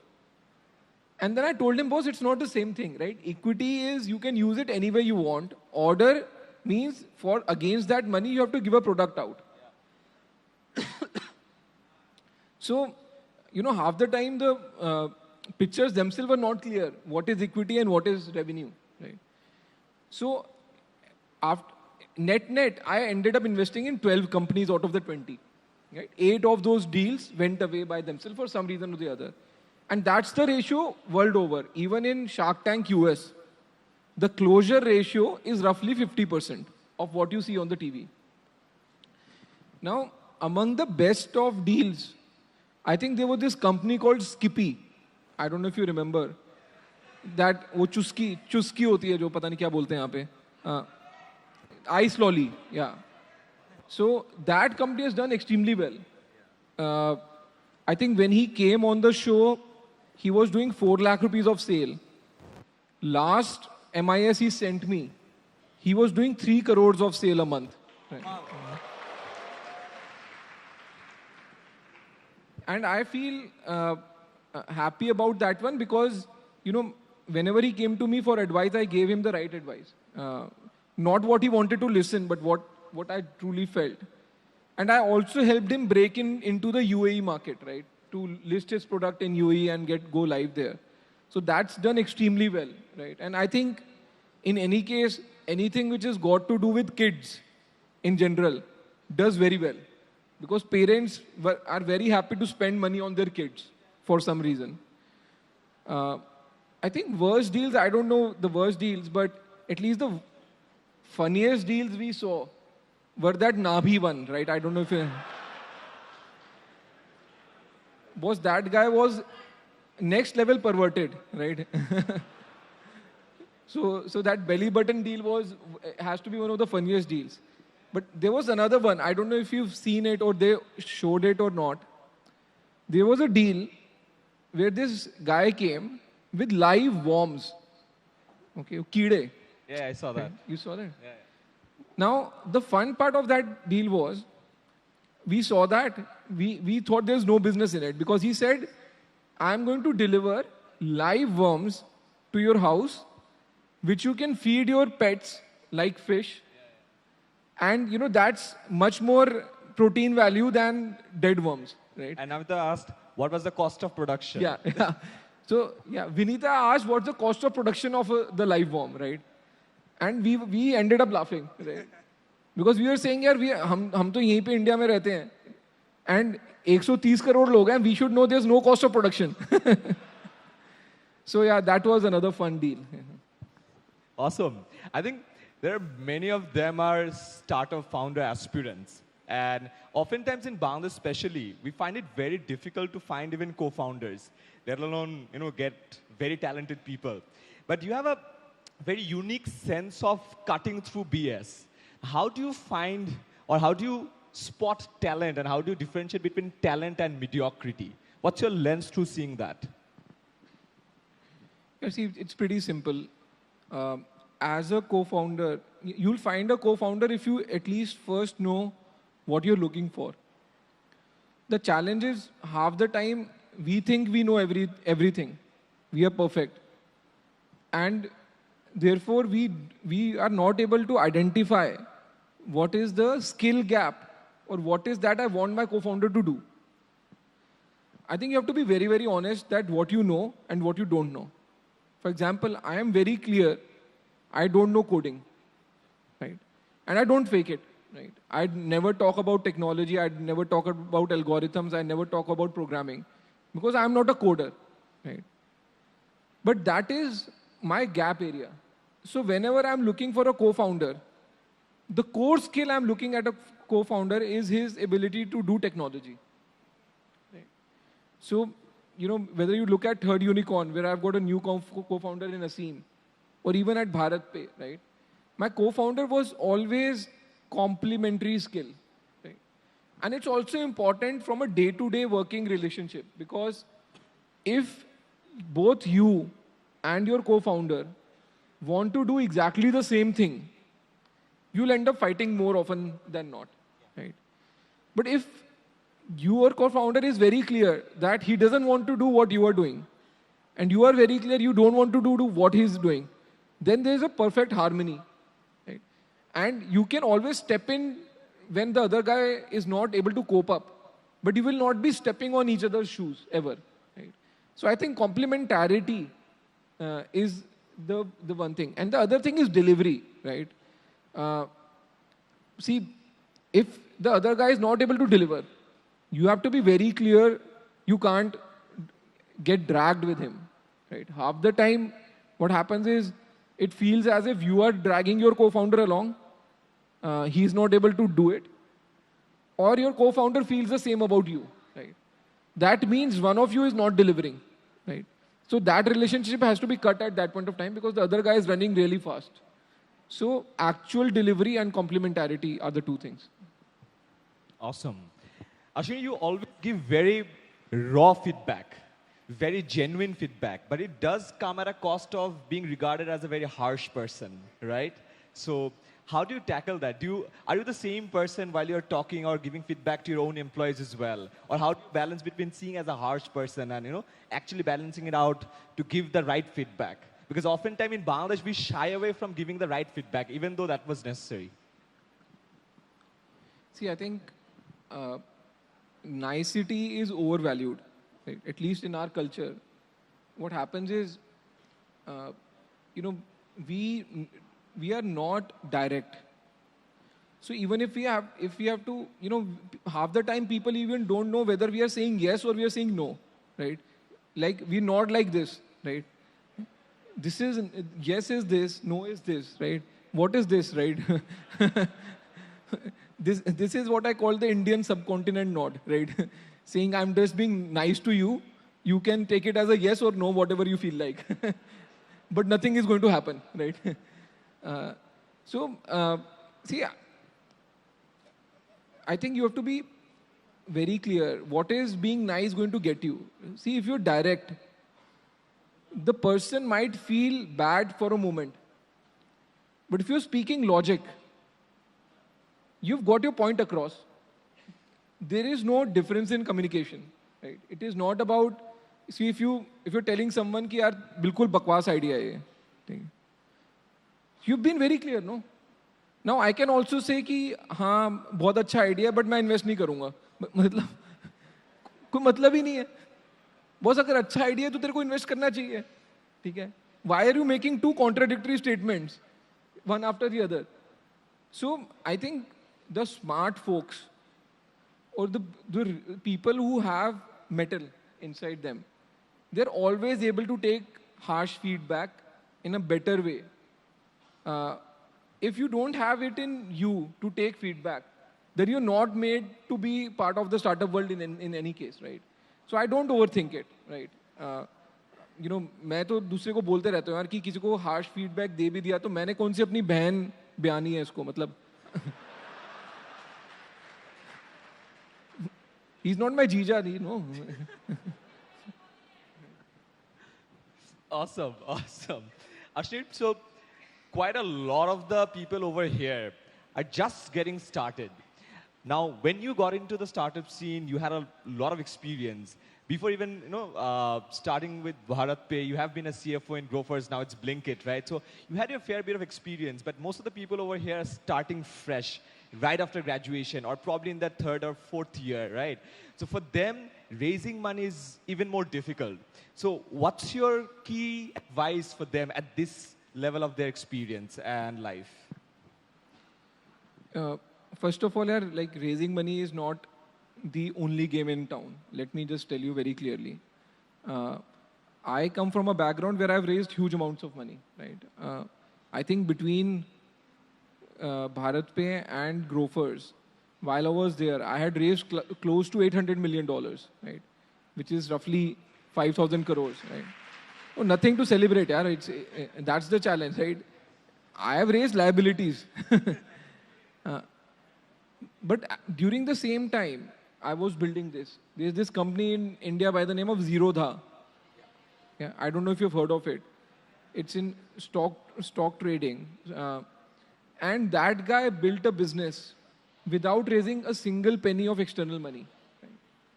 So you can also do that. That's also a game. It doesn't give you instant fame. It doesn't give you that instant kick because, no one is going to come and say, you are worth so much because your company is worth so much, right? So you won't get that instant gratification. But over a long term, right, that is an amazing game to play.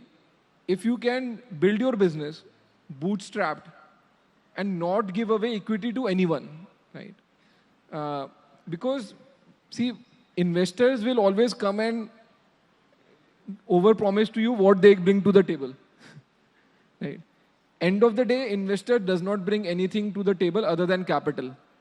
I can tell you, irrespective of whether they are from US, from India, from anywhere. Once you become an investor, you're just bringing capital.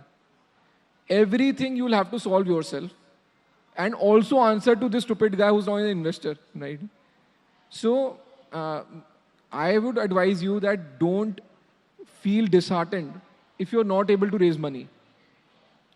If you are somehow able to run your business without money and it's profitable, one day will come when someone will take notice of you and you will be happy you did not raise money early on.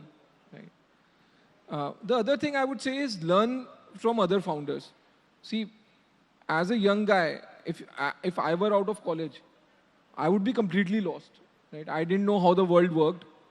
I didn't know how to talk to people. I learned it on the job. Right? How to build a startup, I learned at Grofers, where my friend started it, I was the CFO. Before that, I had hired not even one single person in my life. Because I used to work with a bank. I used to have a personal P&L at a bank. I had not even hired one person. But you have to learn that skill. So even fundraising is a skill that you can get by working with founders who are doing that or who have already done that. So learn by doing a job at a startup. I think that's your best way to get the experience. Ashneet, how did you manage friction? Because you had some bit of friction in Grofers as well. I was reading your book. You said that you closed off the payment gateway once you had a friction with the CEO, right? Regarding ESOP, you had some bit of friction in BharatPe as well. Oftentimes, founders in Bangladesh also fight. They have, internal conflicts. They have problems with vendors, partners, investors, as I've already mentioned. Now, how do you handle friction and, come out of it? Well, I think, it's pretty simple. I'm not great at handling friction, right? I'm very hot-headed, as they say. But one thing I figured out is you have to move on. Okay. If you can't get emotionally attached to what you build, if there was true value in what you build, and you actually truly own equity, then even after you move on, your equity remains. It's not like the equity goes away, right? I think a lot of time we start telling ourselves that it is good to fight what was yours. I have a very different view. Someone is fighting you for what he believes is his. You just move on. Right? Because, even at BharatPe, what I did is these people are fighting saying, oh, we want control of the company. I said, okay, take control of the company. Right? बस चाबी पकड़ लोगे तो उससे धंधा थोड़ा चल जाएगा, ठीक है? अगर तुम्हारे में हिम्मत होती धंधा चलाने की, ठीक है, तो तुम बना के देख लो ना. So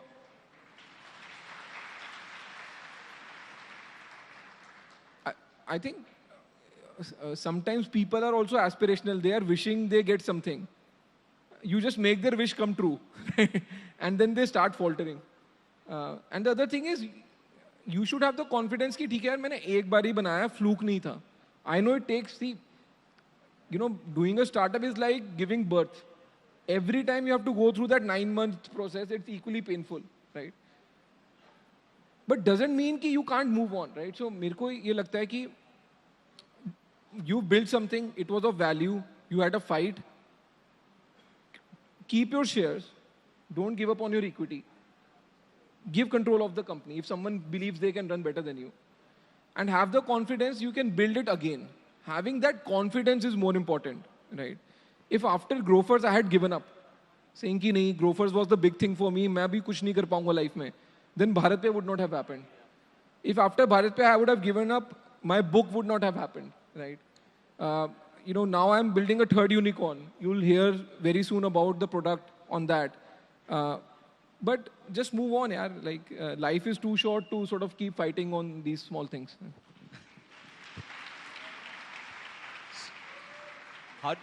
Why did you come up with the name called the third unicorn?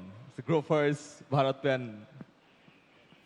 No, the people used to say कि अरे आपने 2 company बना ली अब तीसरी कब बना रहे हो, right?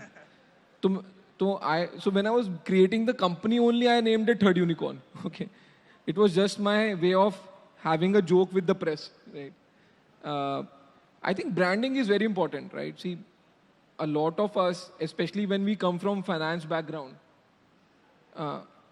we undervalue marketing, we undervalue branding. Yeah. Branding is super critical. If you get the brand right, half your job of making sure the customer tries your product is done, right? Now, think of it this way. I have named my company Third Unicorn. No one knows what I'm trying to do, okay? The day I announce what I'm doing, I will have at least 1 million people download my app just to understand कि कर क्या रहा है, ठीक है? Without... Now, in a different scenario, to get 1 million downloads of the app, right, you would at least end up spending $3 to $4 million. I'm saying on the lower side. Even assuming 200 rupees per download, you will end up spending $3 to $4 million. So getting that branding right actually gets a lot more value to you as a founder, right? So that's why I named it Third Unicorn. Ashir, before you joined the event, we had a debate. So the debate was between growth versus profitability. We always have seen you, you've been a big proponent of growth and how you've scaled things up from 0 to 10 to 100. Now, what's your take on that for startups? Is it growth? Is it profitability? What should be the focus at the early stage and after the later stages? No, see, it's pretty simple. End of the day, profitability has to be there. So,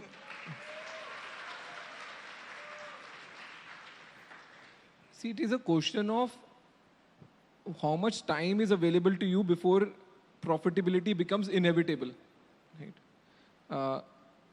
You can't just simply keep doing growth and tell the investor कि देखो मैं तो बढ़ रहा हूँ, मैं तो और बड़ा हो गया, आप पिछले साल आए थे मैं X पे था, अब मैं 10x हो गया हूँ, अगले साल मैं 100x हो जाऊँगा, right? And at the same time tell कि last year मेरा loss X था, अब मेरा loss 20x हो गया है, अगले साल तक मेरा loss 400x हो जाएगा. So, last 5 years, there was a lot of capital available, right? So, when capital was available, you could push that tough conversation on profitability out, saying, "Sir, growth की बात करो, profitability रहने दो, आप मेरे को 5 साल दे दो growth के लिए." And the investors were willing to fund that growth. Now the market is very different. In the US, there's been a major correction in stock prices. Even listed companies are available at a valuation much cheaper than private companies, right? So for an investor, it doesn't make sense to put money behind a private company when, let's say, he can get stake in an Uber, which is an established business, been around for 10 years, has visibility to profitability now. So, my view there is that going forward, the investors are not going to give you money for growth. So don't chase it. What worked in the last 5 years, at least from a capital raise perspective, is not going to work in the future. Now, theoretically, growth with profitability is the best. Second was, till now, growth without profitability was good. Profitability without growth was third. Now I think that pecking order has changed. Profitability with low growth has now become second. Growth with no profitability has become third. Right? So that order has flipped now. But the best is if you can deliver growth and profitability both. There's nothing like it. Ashir, you have seen like hundreds of pitches, probably 1,000 till date.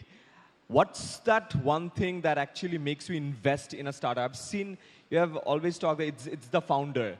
What exactly in a founder that someone needs to embody to get an investment from you or investors like you? See, मैं तो founder में जिद देख रहा होता हूँ, right?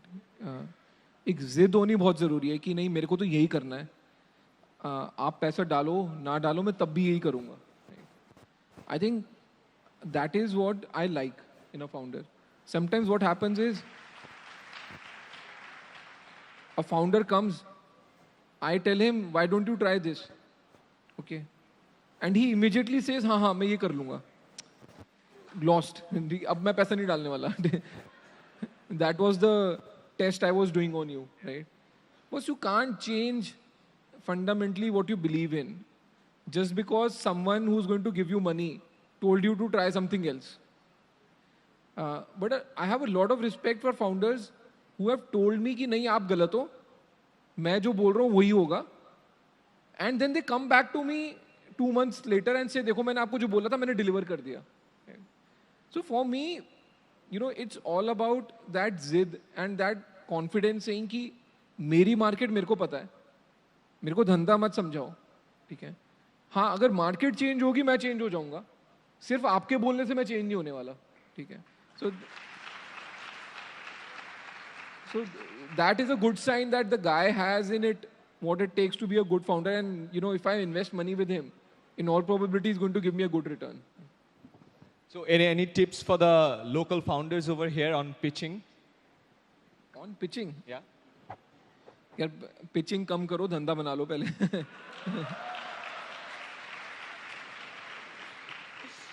See, the best position is where the investor comes and pitches to you, right? Saying कि भाई मेरा पैसा ले ले. So, you know, again I keep coming back. There are a lot of these founders who initially got no money. They still build the business. And then, you know, just before the IPO, like, an investor will come and say कि अरे हमसे पैसा ले लो, आपकी reputation हो जाएगी IPO market में, right? And that is the best position to be in, where you are not going out. The investor is coming back and pitching to you. But मेरे को लगता है, if you have the numbers, right?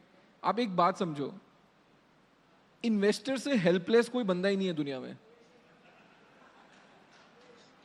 उसके पास skill क्या है? Check काटना आता है उसको बस. वो दुनिया में हर एक को आता है. दूसरा क्या, उसके बैंक अकाउंट में पैसे पड़े हैं. That is the only differentiator, right? You are the guy who is going to execute it on the ground. So अगर कल को आप नहीं हो, उसकी दुकान तो बंद है, ठीक है? सो मतलब उस पर तरस खाओ, उसको भगवान मत बनाओ.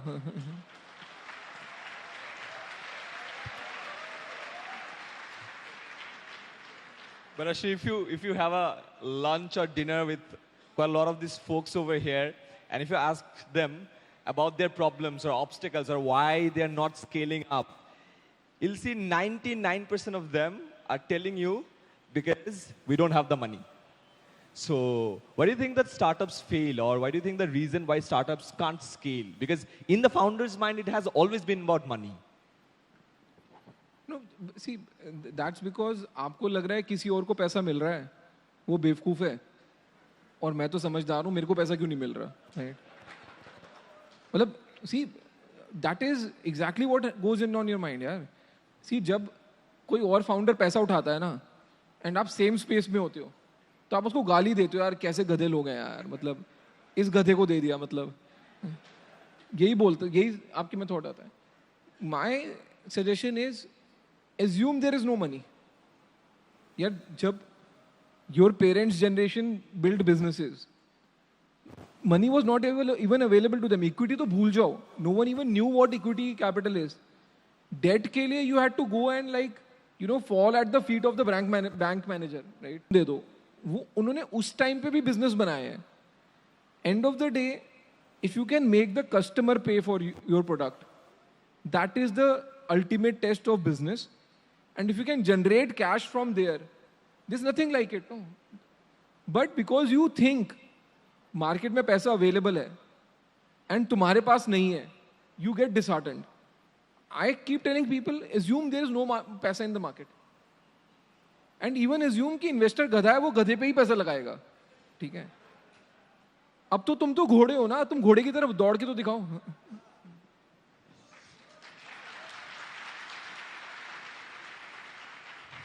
Ashi, you have worked in many places. You talk a lot about your experience in Kotak. You're a big fan of Kotak. Then you worked in Grofers, on Blinkit, you worked in BharatPay, you're building the third unicorn. You know, what are the things that you have learned in your corporate life? A few things that people can learn without working or without having that experience? नहीं यार, मतलब मैं बेवकूफ था, मैं 9 साल काम किया है. No, I see. Everyone has a very different learning curve. I think I was slightly slow, that I went into startups 9 years after working. Maybe in my hindsight, I think half of that time I could have easily cut out. That did not add value to what I'm doing now, right? So I would only say that, you know, wherever you're working in the corporate world, just work long enough to make yourself financially comfortable. The moment you feel you are financially comfortable and you're not learning incrementally, just step out and do something of your own. Great. Actually, you're a big believer of creating your own brand. I think you believe every founder should do that, right? But it's very difficult to get an offer like Shark Tank. It's very difficult to get an offer like Shark Tank. But people in general who are just starting out and want to brand themselves first to get some bit of leverage while raising fund or getting to the first 1,000 subscribers or installs or downloads, what would be your advice for them? Yeah, see, brand gets built once you have delivered something. See, if I say कि ठीक है मैंने कुछ भी नहीं बनाया, मैंने भारत पे नहीं बनाया, suppose करो, and I'm saying कि मेरे को अपनी self branding करनी है, ठीक है, it's not going to happen. Right? People need to understand and see कि आपने बनाया क्या है. People should be using your product on a daily basis. Then they will have respect for you कि यार इसने जो बनाया अच्छा है, it's solving for my everyday use case, and therefore this guy we have respect for, right? Of course, see, going on Shark Tank was a fluke event, right? Because they shortlisted 300 people. Finally, they shortlisted 7 of us among those 300. So obviously they saw something in me, which at least I had not seen till then. Okay? The key is, once you become a public figure, right? And let's say there's some negativity around you. Let's say I had a board battle. I had a fallout with my own investors and I had a board battle. A lot of folks will tell you to go silent. बोलेंगे कि तू गायब हो जा, तू TV पे दिख मत, अभी सही टाइम नहीं है, तू कुछ भी बोलेगा गलत, लोग मतलब निकालेंगे. I think you don't need to go down that path. Once people know you, you have to be among people to stay relevant, right? Which means you should do something next which is of value to people, again, right? Because without value nahi hoga. And second, you have to be visible. So I am not on Shark Tank this year. You can look at the Google search number. There's more Google search on me than all other 6 sharks combined. Okay? I came out with my book. I did enough, and my publisher was very stupid. He did no marketing for me. Right? I said, chuck it. I will market the book myself. I don't know how many of you follow me on Instagram, but on Instagram, if you follow me, you'll see a very different side of me, which is complete comic, right? So my idea is that you have to be out there, right? You can't go. See, either you decide you don't want to be a public figure. You can't say कि I will be a public figure when public loves me. I will not be a public figure when there is something said against me, right? Then you're not a public figure. Then you're just being opportunistic. If you want to be a public figure, you have to go through the thick and thin. Then only you emerge as a brand, right? If after the Bharat Pe saga, I would have gone missing, right? I would not be sitting here. That's a fact. Yeah. But it's very difficult to get out of a PR disaster. So oftentimes people actually suggest you like chup ho ja. Don't talk much about that incident because it instigates a lot more question. But you somehow embraced all the questions and hit it off the park. Like this is a very different kind of psychology. What we're actually doing in schools, right? Like how to manage PR. Like what's your insight on it? No, as I told you, it's just exactly what I told you right now. कि just be out there. यार, see, आपको अपनी सच्चाई तो पता है ना, ठीक है? जब तक आपको अपनी सच्चाई पता है, सामने वाला कुछ भी बोलता रहे, क्या फर्क पड़ रहा है? Right? So I have this simple philosophy. The other thing I have, decided in life is I don't talk to press. Right? It's not going to happen because I have seen them just use you as a tool to get eyeballs, to get viewership, to get readership. They don't care about what's the truth, right? They don't care about verifying anything. So, मेरा एकदम clear है. Even in my book, I had very sort of controversially written, but I still stick with it. That 6 people you have to stay away from, right? Prostitutes, pimps. Who else was there? Prostitute, pimps, lawyers. journalists, bankers, and drug peddlers. Right? Ashid, do you see the comments on the videos or the podcast that you participate in? Do you see the comments? So there's always on social media, there's a fair share of negativity around you, right? And a lot of Gen Zs over here, millennials over here, they often peddle around with all these negativities and muds around on the different social media platforms. So any advice on dealing with negativity, all the bad remarks and comments that we often see on us or people around us? No, I read most of the comments, right? And the reason for that is that's your feedback. See, you need to know what the public is going to like about you and what they're not going to like about you. Now, my test is if 80% of the people and comments are positive, right? Then you know you're in the right direction. Sometimes what happens is people get sucked in by that 20% negative comments, right? Boss वो हर time होंगे, right? Even if we are in a society where, even if God had a Instagram handle, 20% would be negative comments. So why are we trying to, put weightage on those negative 20? It's better to focus on the positive 80, and that will give you a right nudge in the right direction.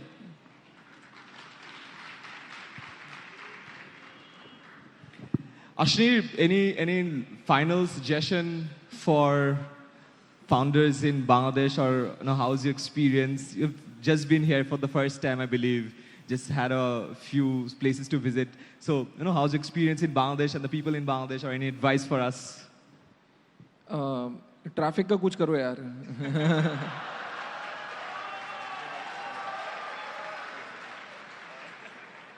No, genuinely, see. When I see so much traffic, I think 2-3 business ideas have to work. एक तो bike ride hailing should work, right? Bike वाला कैसे भी ऐसे करके निकाल के ले जाता है, right? गाड़ी वाला खड़ा रहता है. So I was telling the folks yesterday, for the amount of traffic that you have, I don't see enough people on bikes doing food delivery, or enough people on the bikes doing ride hailing, right? I don't even see those electric scooters, right, which you can actually take on the footpath, right? So, some of you has to solve the traffic problem, not by saying कि traffic को मैं regulate करूँ, but if traffic is going to be a perennial problem, then there has to be a business which has to be built around it. Right? Other than that, now I'm scared to even step out because yesterday, anywhere I wanted to go, it took 2 hours, right? But hopefully today is a Friday, so I'll get lesser traffic and I'll get to see the city. I saw this military museum. That was great. It's absolutely newly built, extremely well managed, looks really high tech. They had a painting exhibition also in the basement. That was great. So yeah, good times. And just for that reason, Basis SOFTEXPO is happening here for the first time. I believe you had a good ride today morning, right? So we have a lot of stalls over there in the exhibition side as well. So we'd love to take you there to see all the new startups and innovations that we're having. And finally, on behalf of everyone who's here, we've never seen such a jam-packed crowd over here in the SOFTEXPO. These people are here since 8 a.m. in the morning, right? It's quite hot and humid over here. Thank you so much for being here, guys. It's been a fantastic experience. And on behalf of everyone, we thank you, Ashneer. Thank you so much, ma'am, for coming all the way from India and spending time with us. Can you have a big round of applause for Ashneer?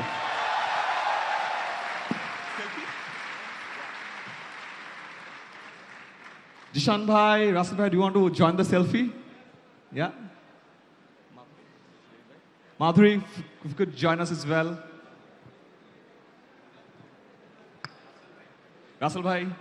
Russell bhai. Yep.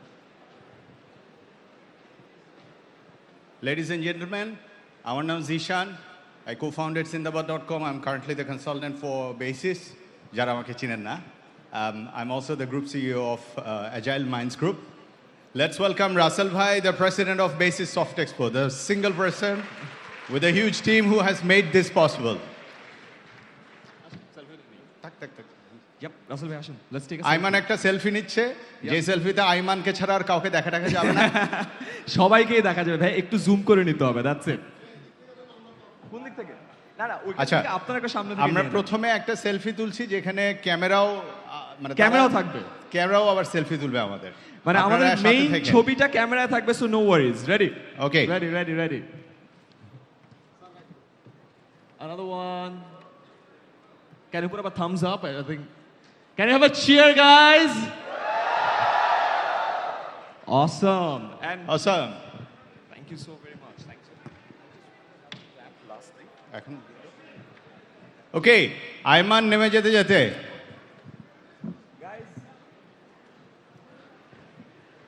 Hello. Guys, for the last tribute part to Ashnir, can we all have your left hands up? সবার বাম হাত তুলি। একটু গরম লাগতেছে না? একটু আরাম করে একটা হালকা বৃষ্টি নামাবো আমরা এখানে, ঠিক আছে? সবার ডান হাতের এক আঙ্গুল, এক। ওকে, in 3, 2, 1. 3, 2, 1. দুই আঙ্গুল। আহা, কি সুন্দর বৃষ্টি, শিলা বৃষ্টি। তিন আঙ্গুল। For Ashnir, 4. For all of you. Thank you so much, everyone. Now we'll have the president of Basis over here. We'll have the last few minutes. Please enjoy. Thank you so very much.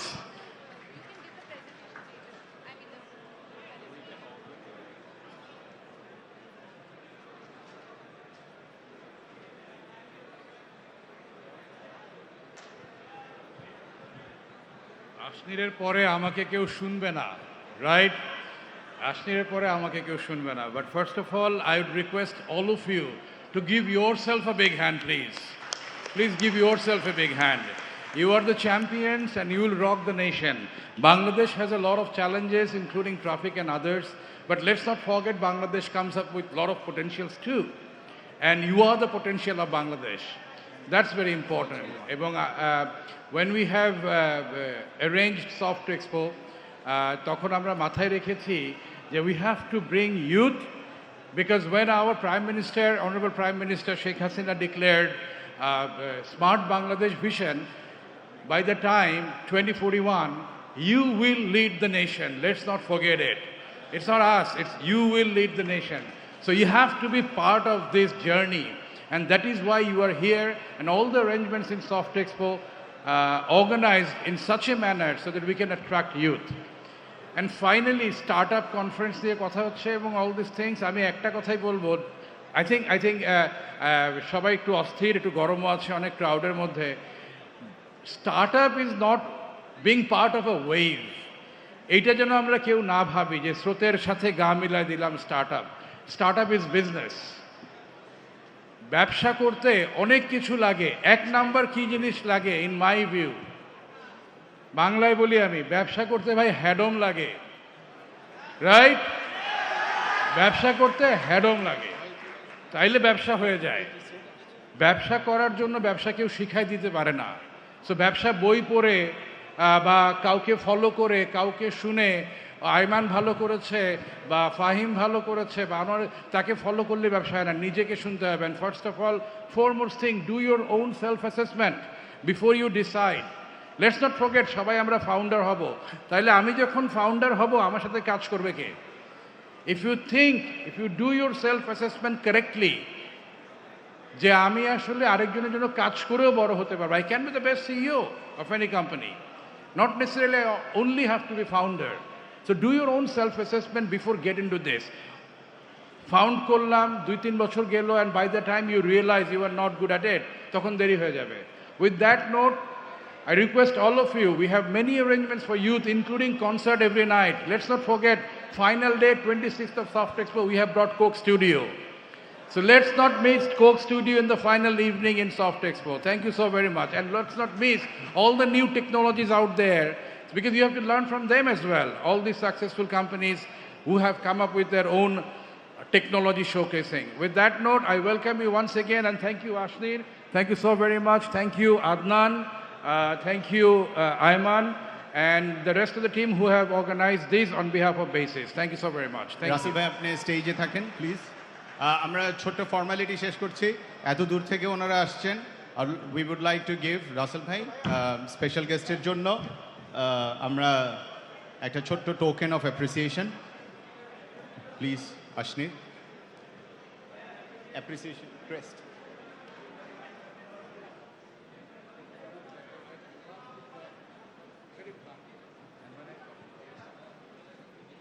Special guest crest, please. Russell bhai. Russell bhai. No.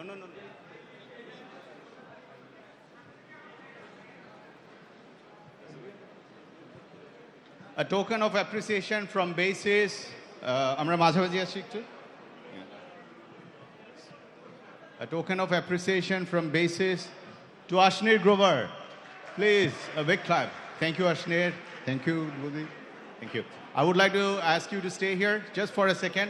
For everyone who has been in the startup conference, Sami, Shahriar Bhai, Sadia Tonai, Wasim Bhai, Fahim Bhai, Biplab, Adnan, Oli, Jawad, Rahat, Ayman, Salman Beg, and Fahim. Jodi Thaken, please stage ashen very quickly at a group photo. At a group photo, Junne. Just a group photo.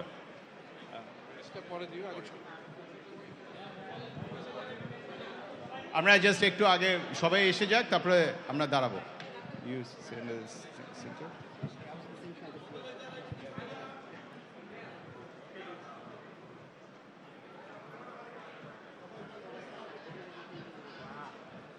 I have to take a picture of this one, eh?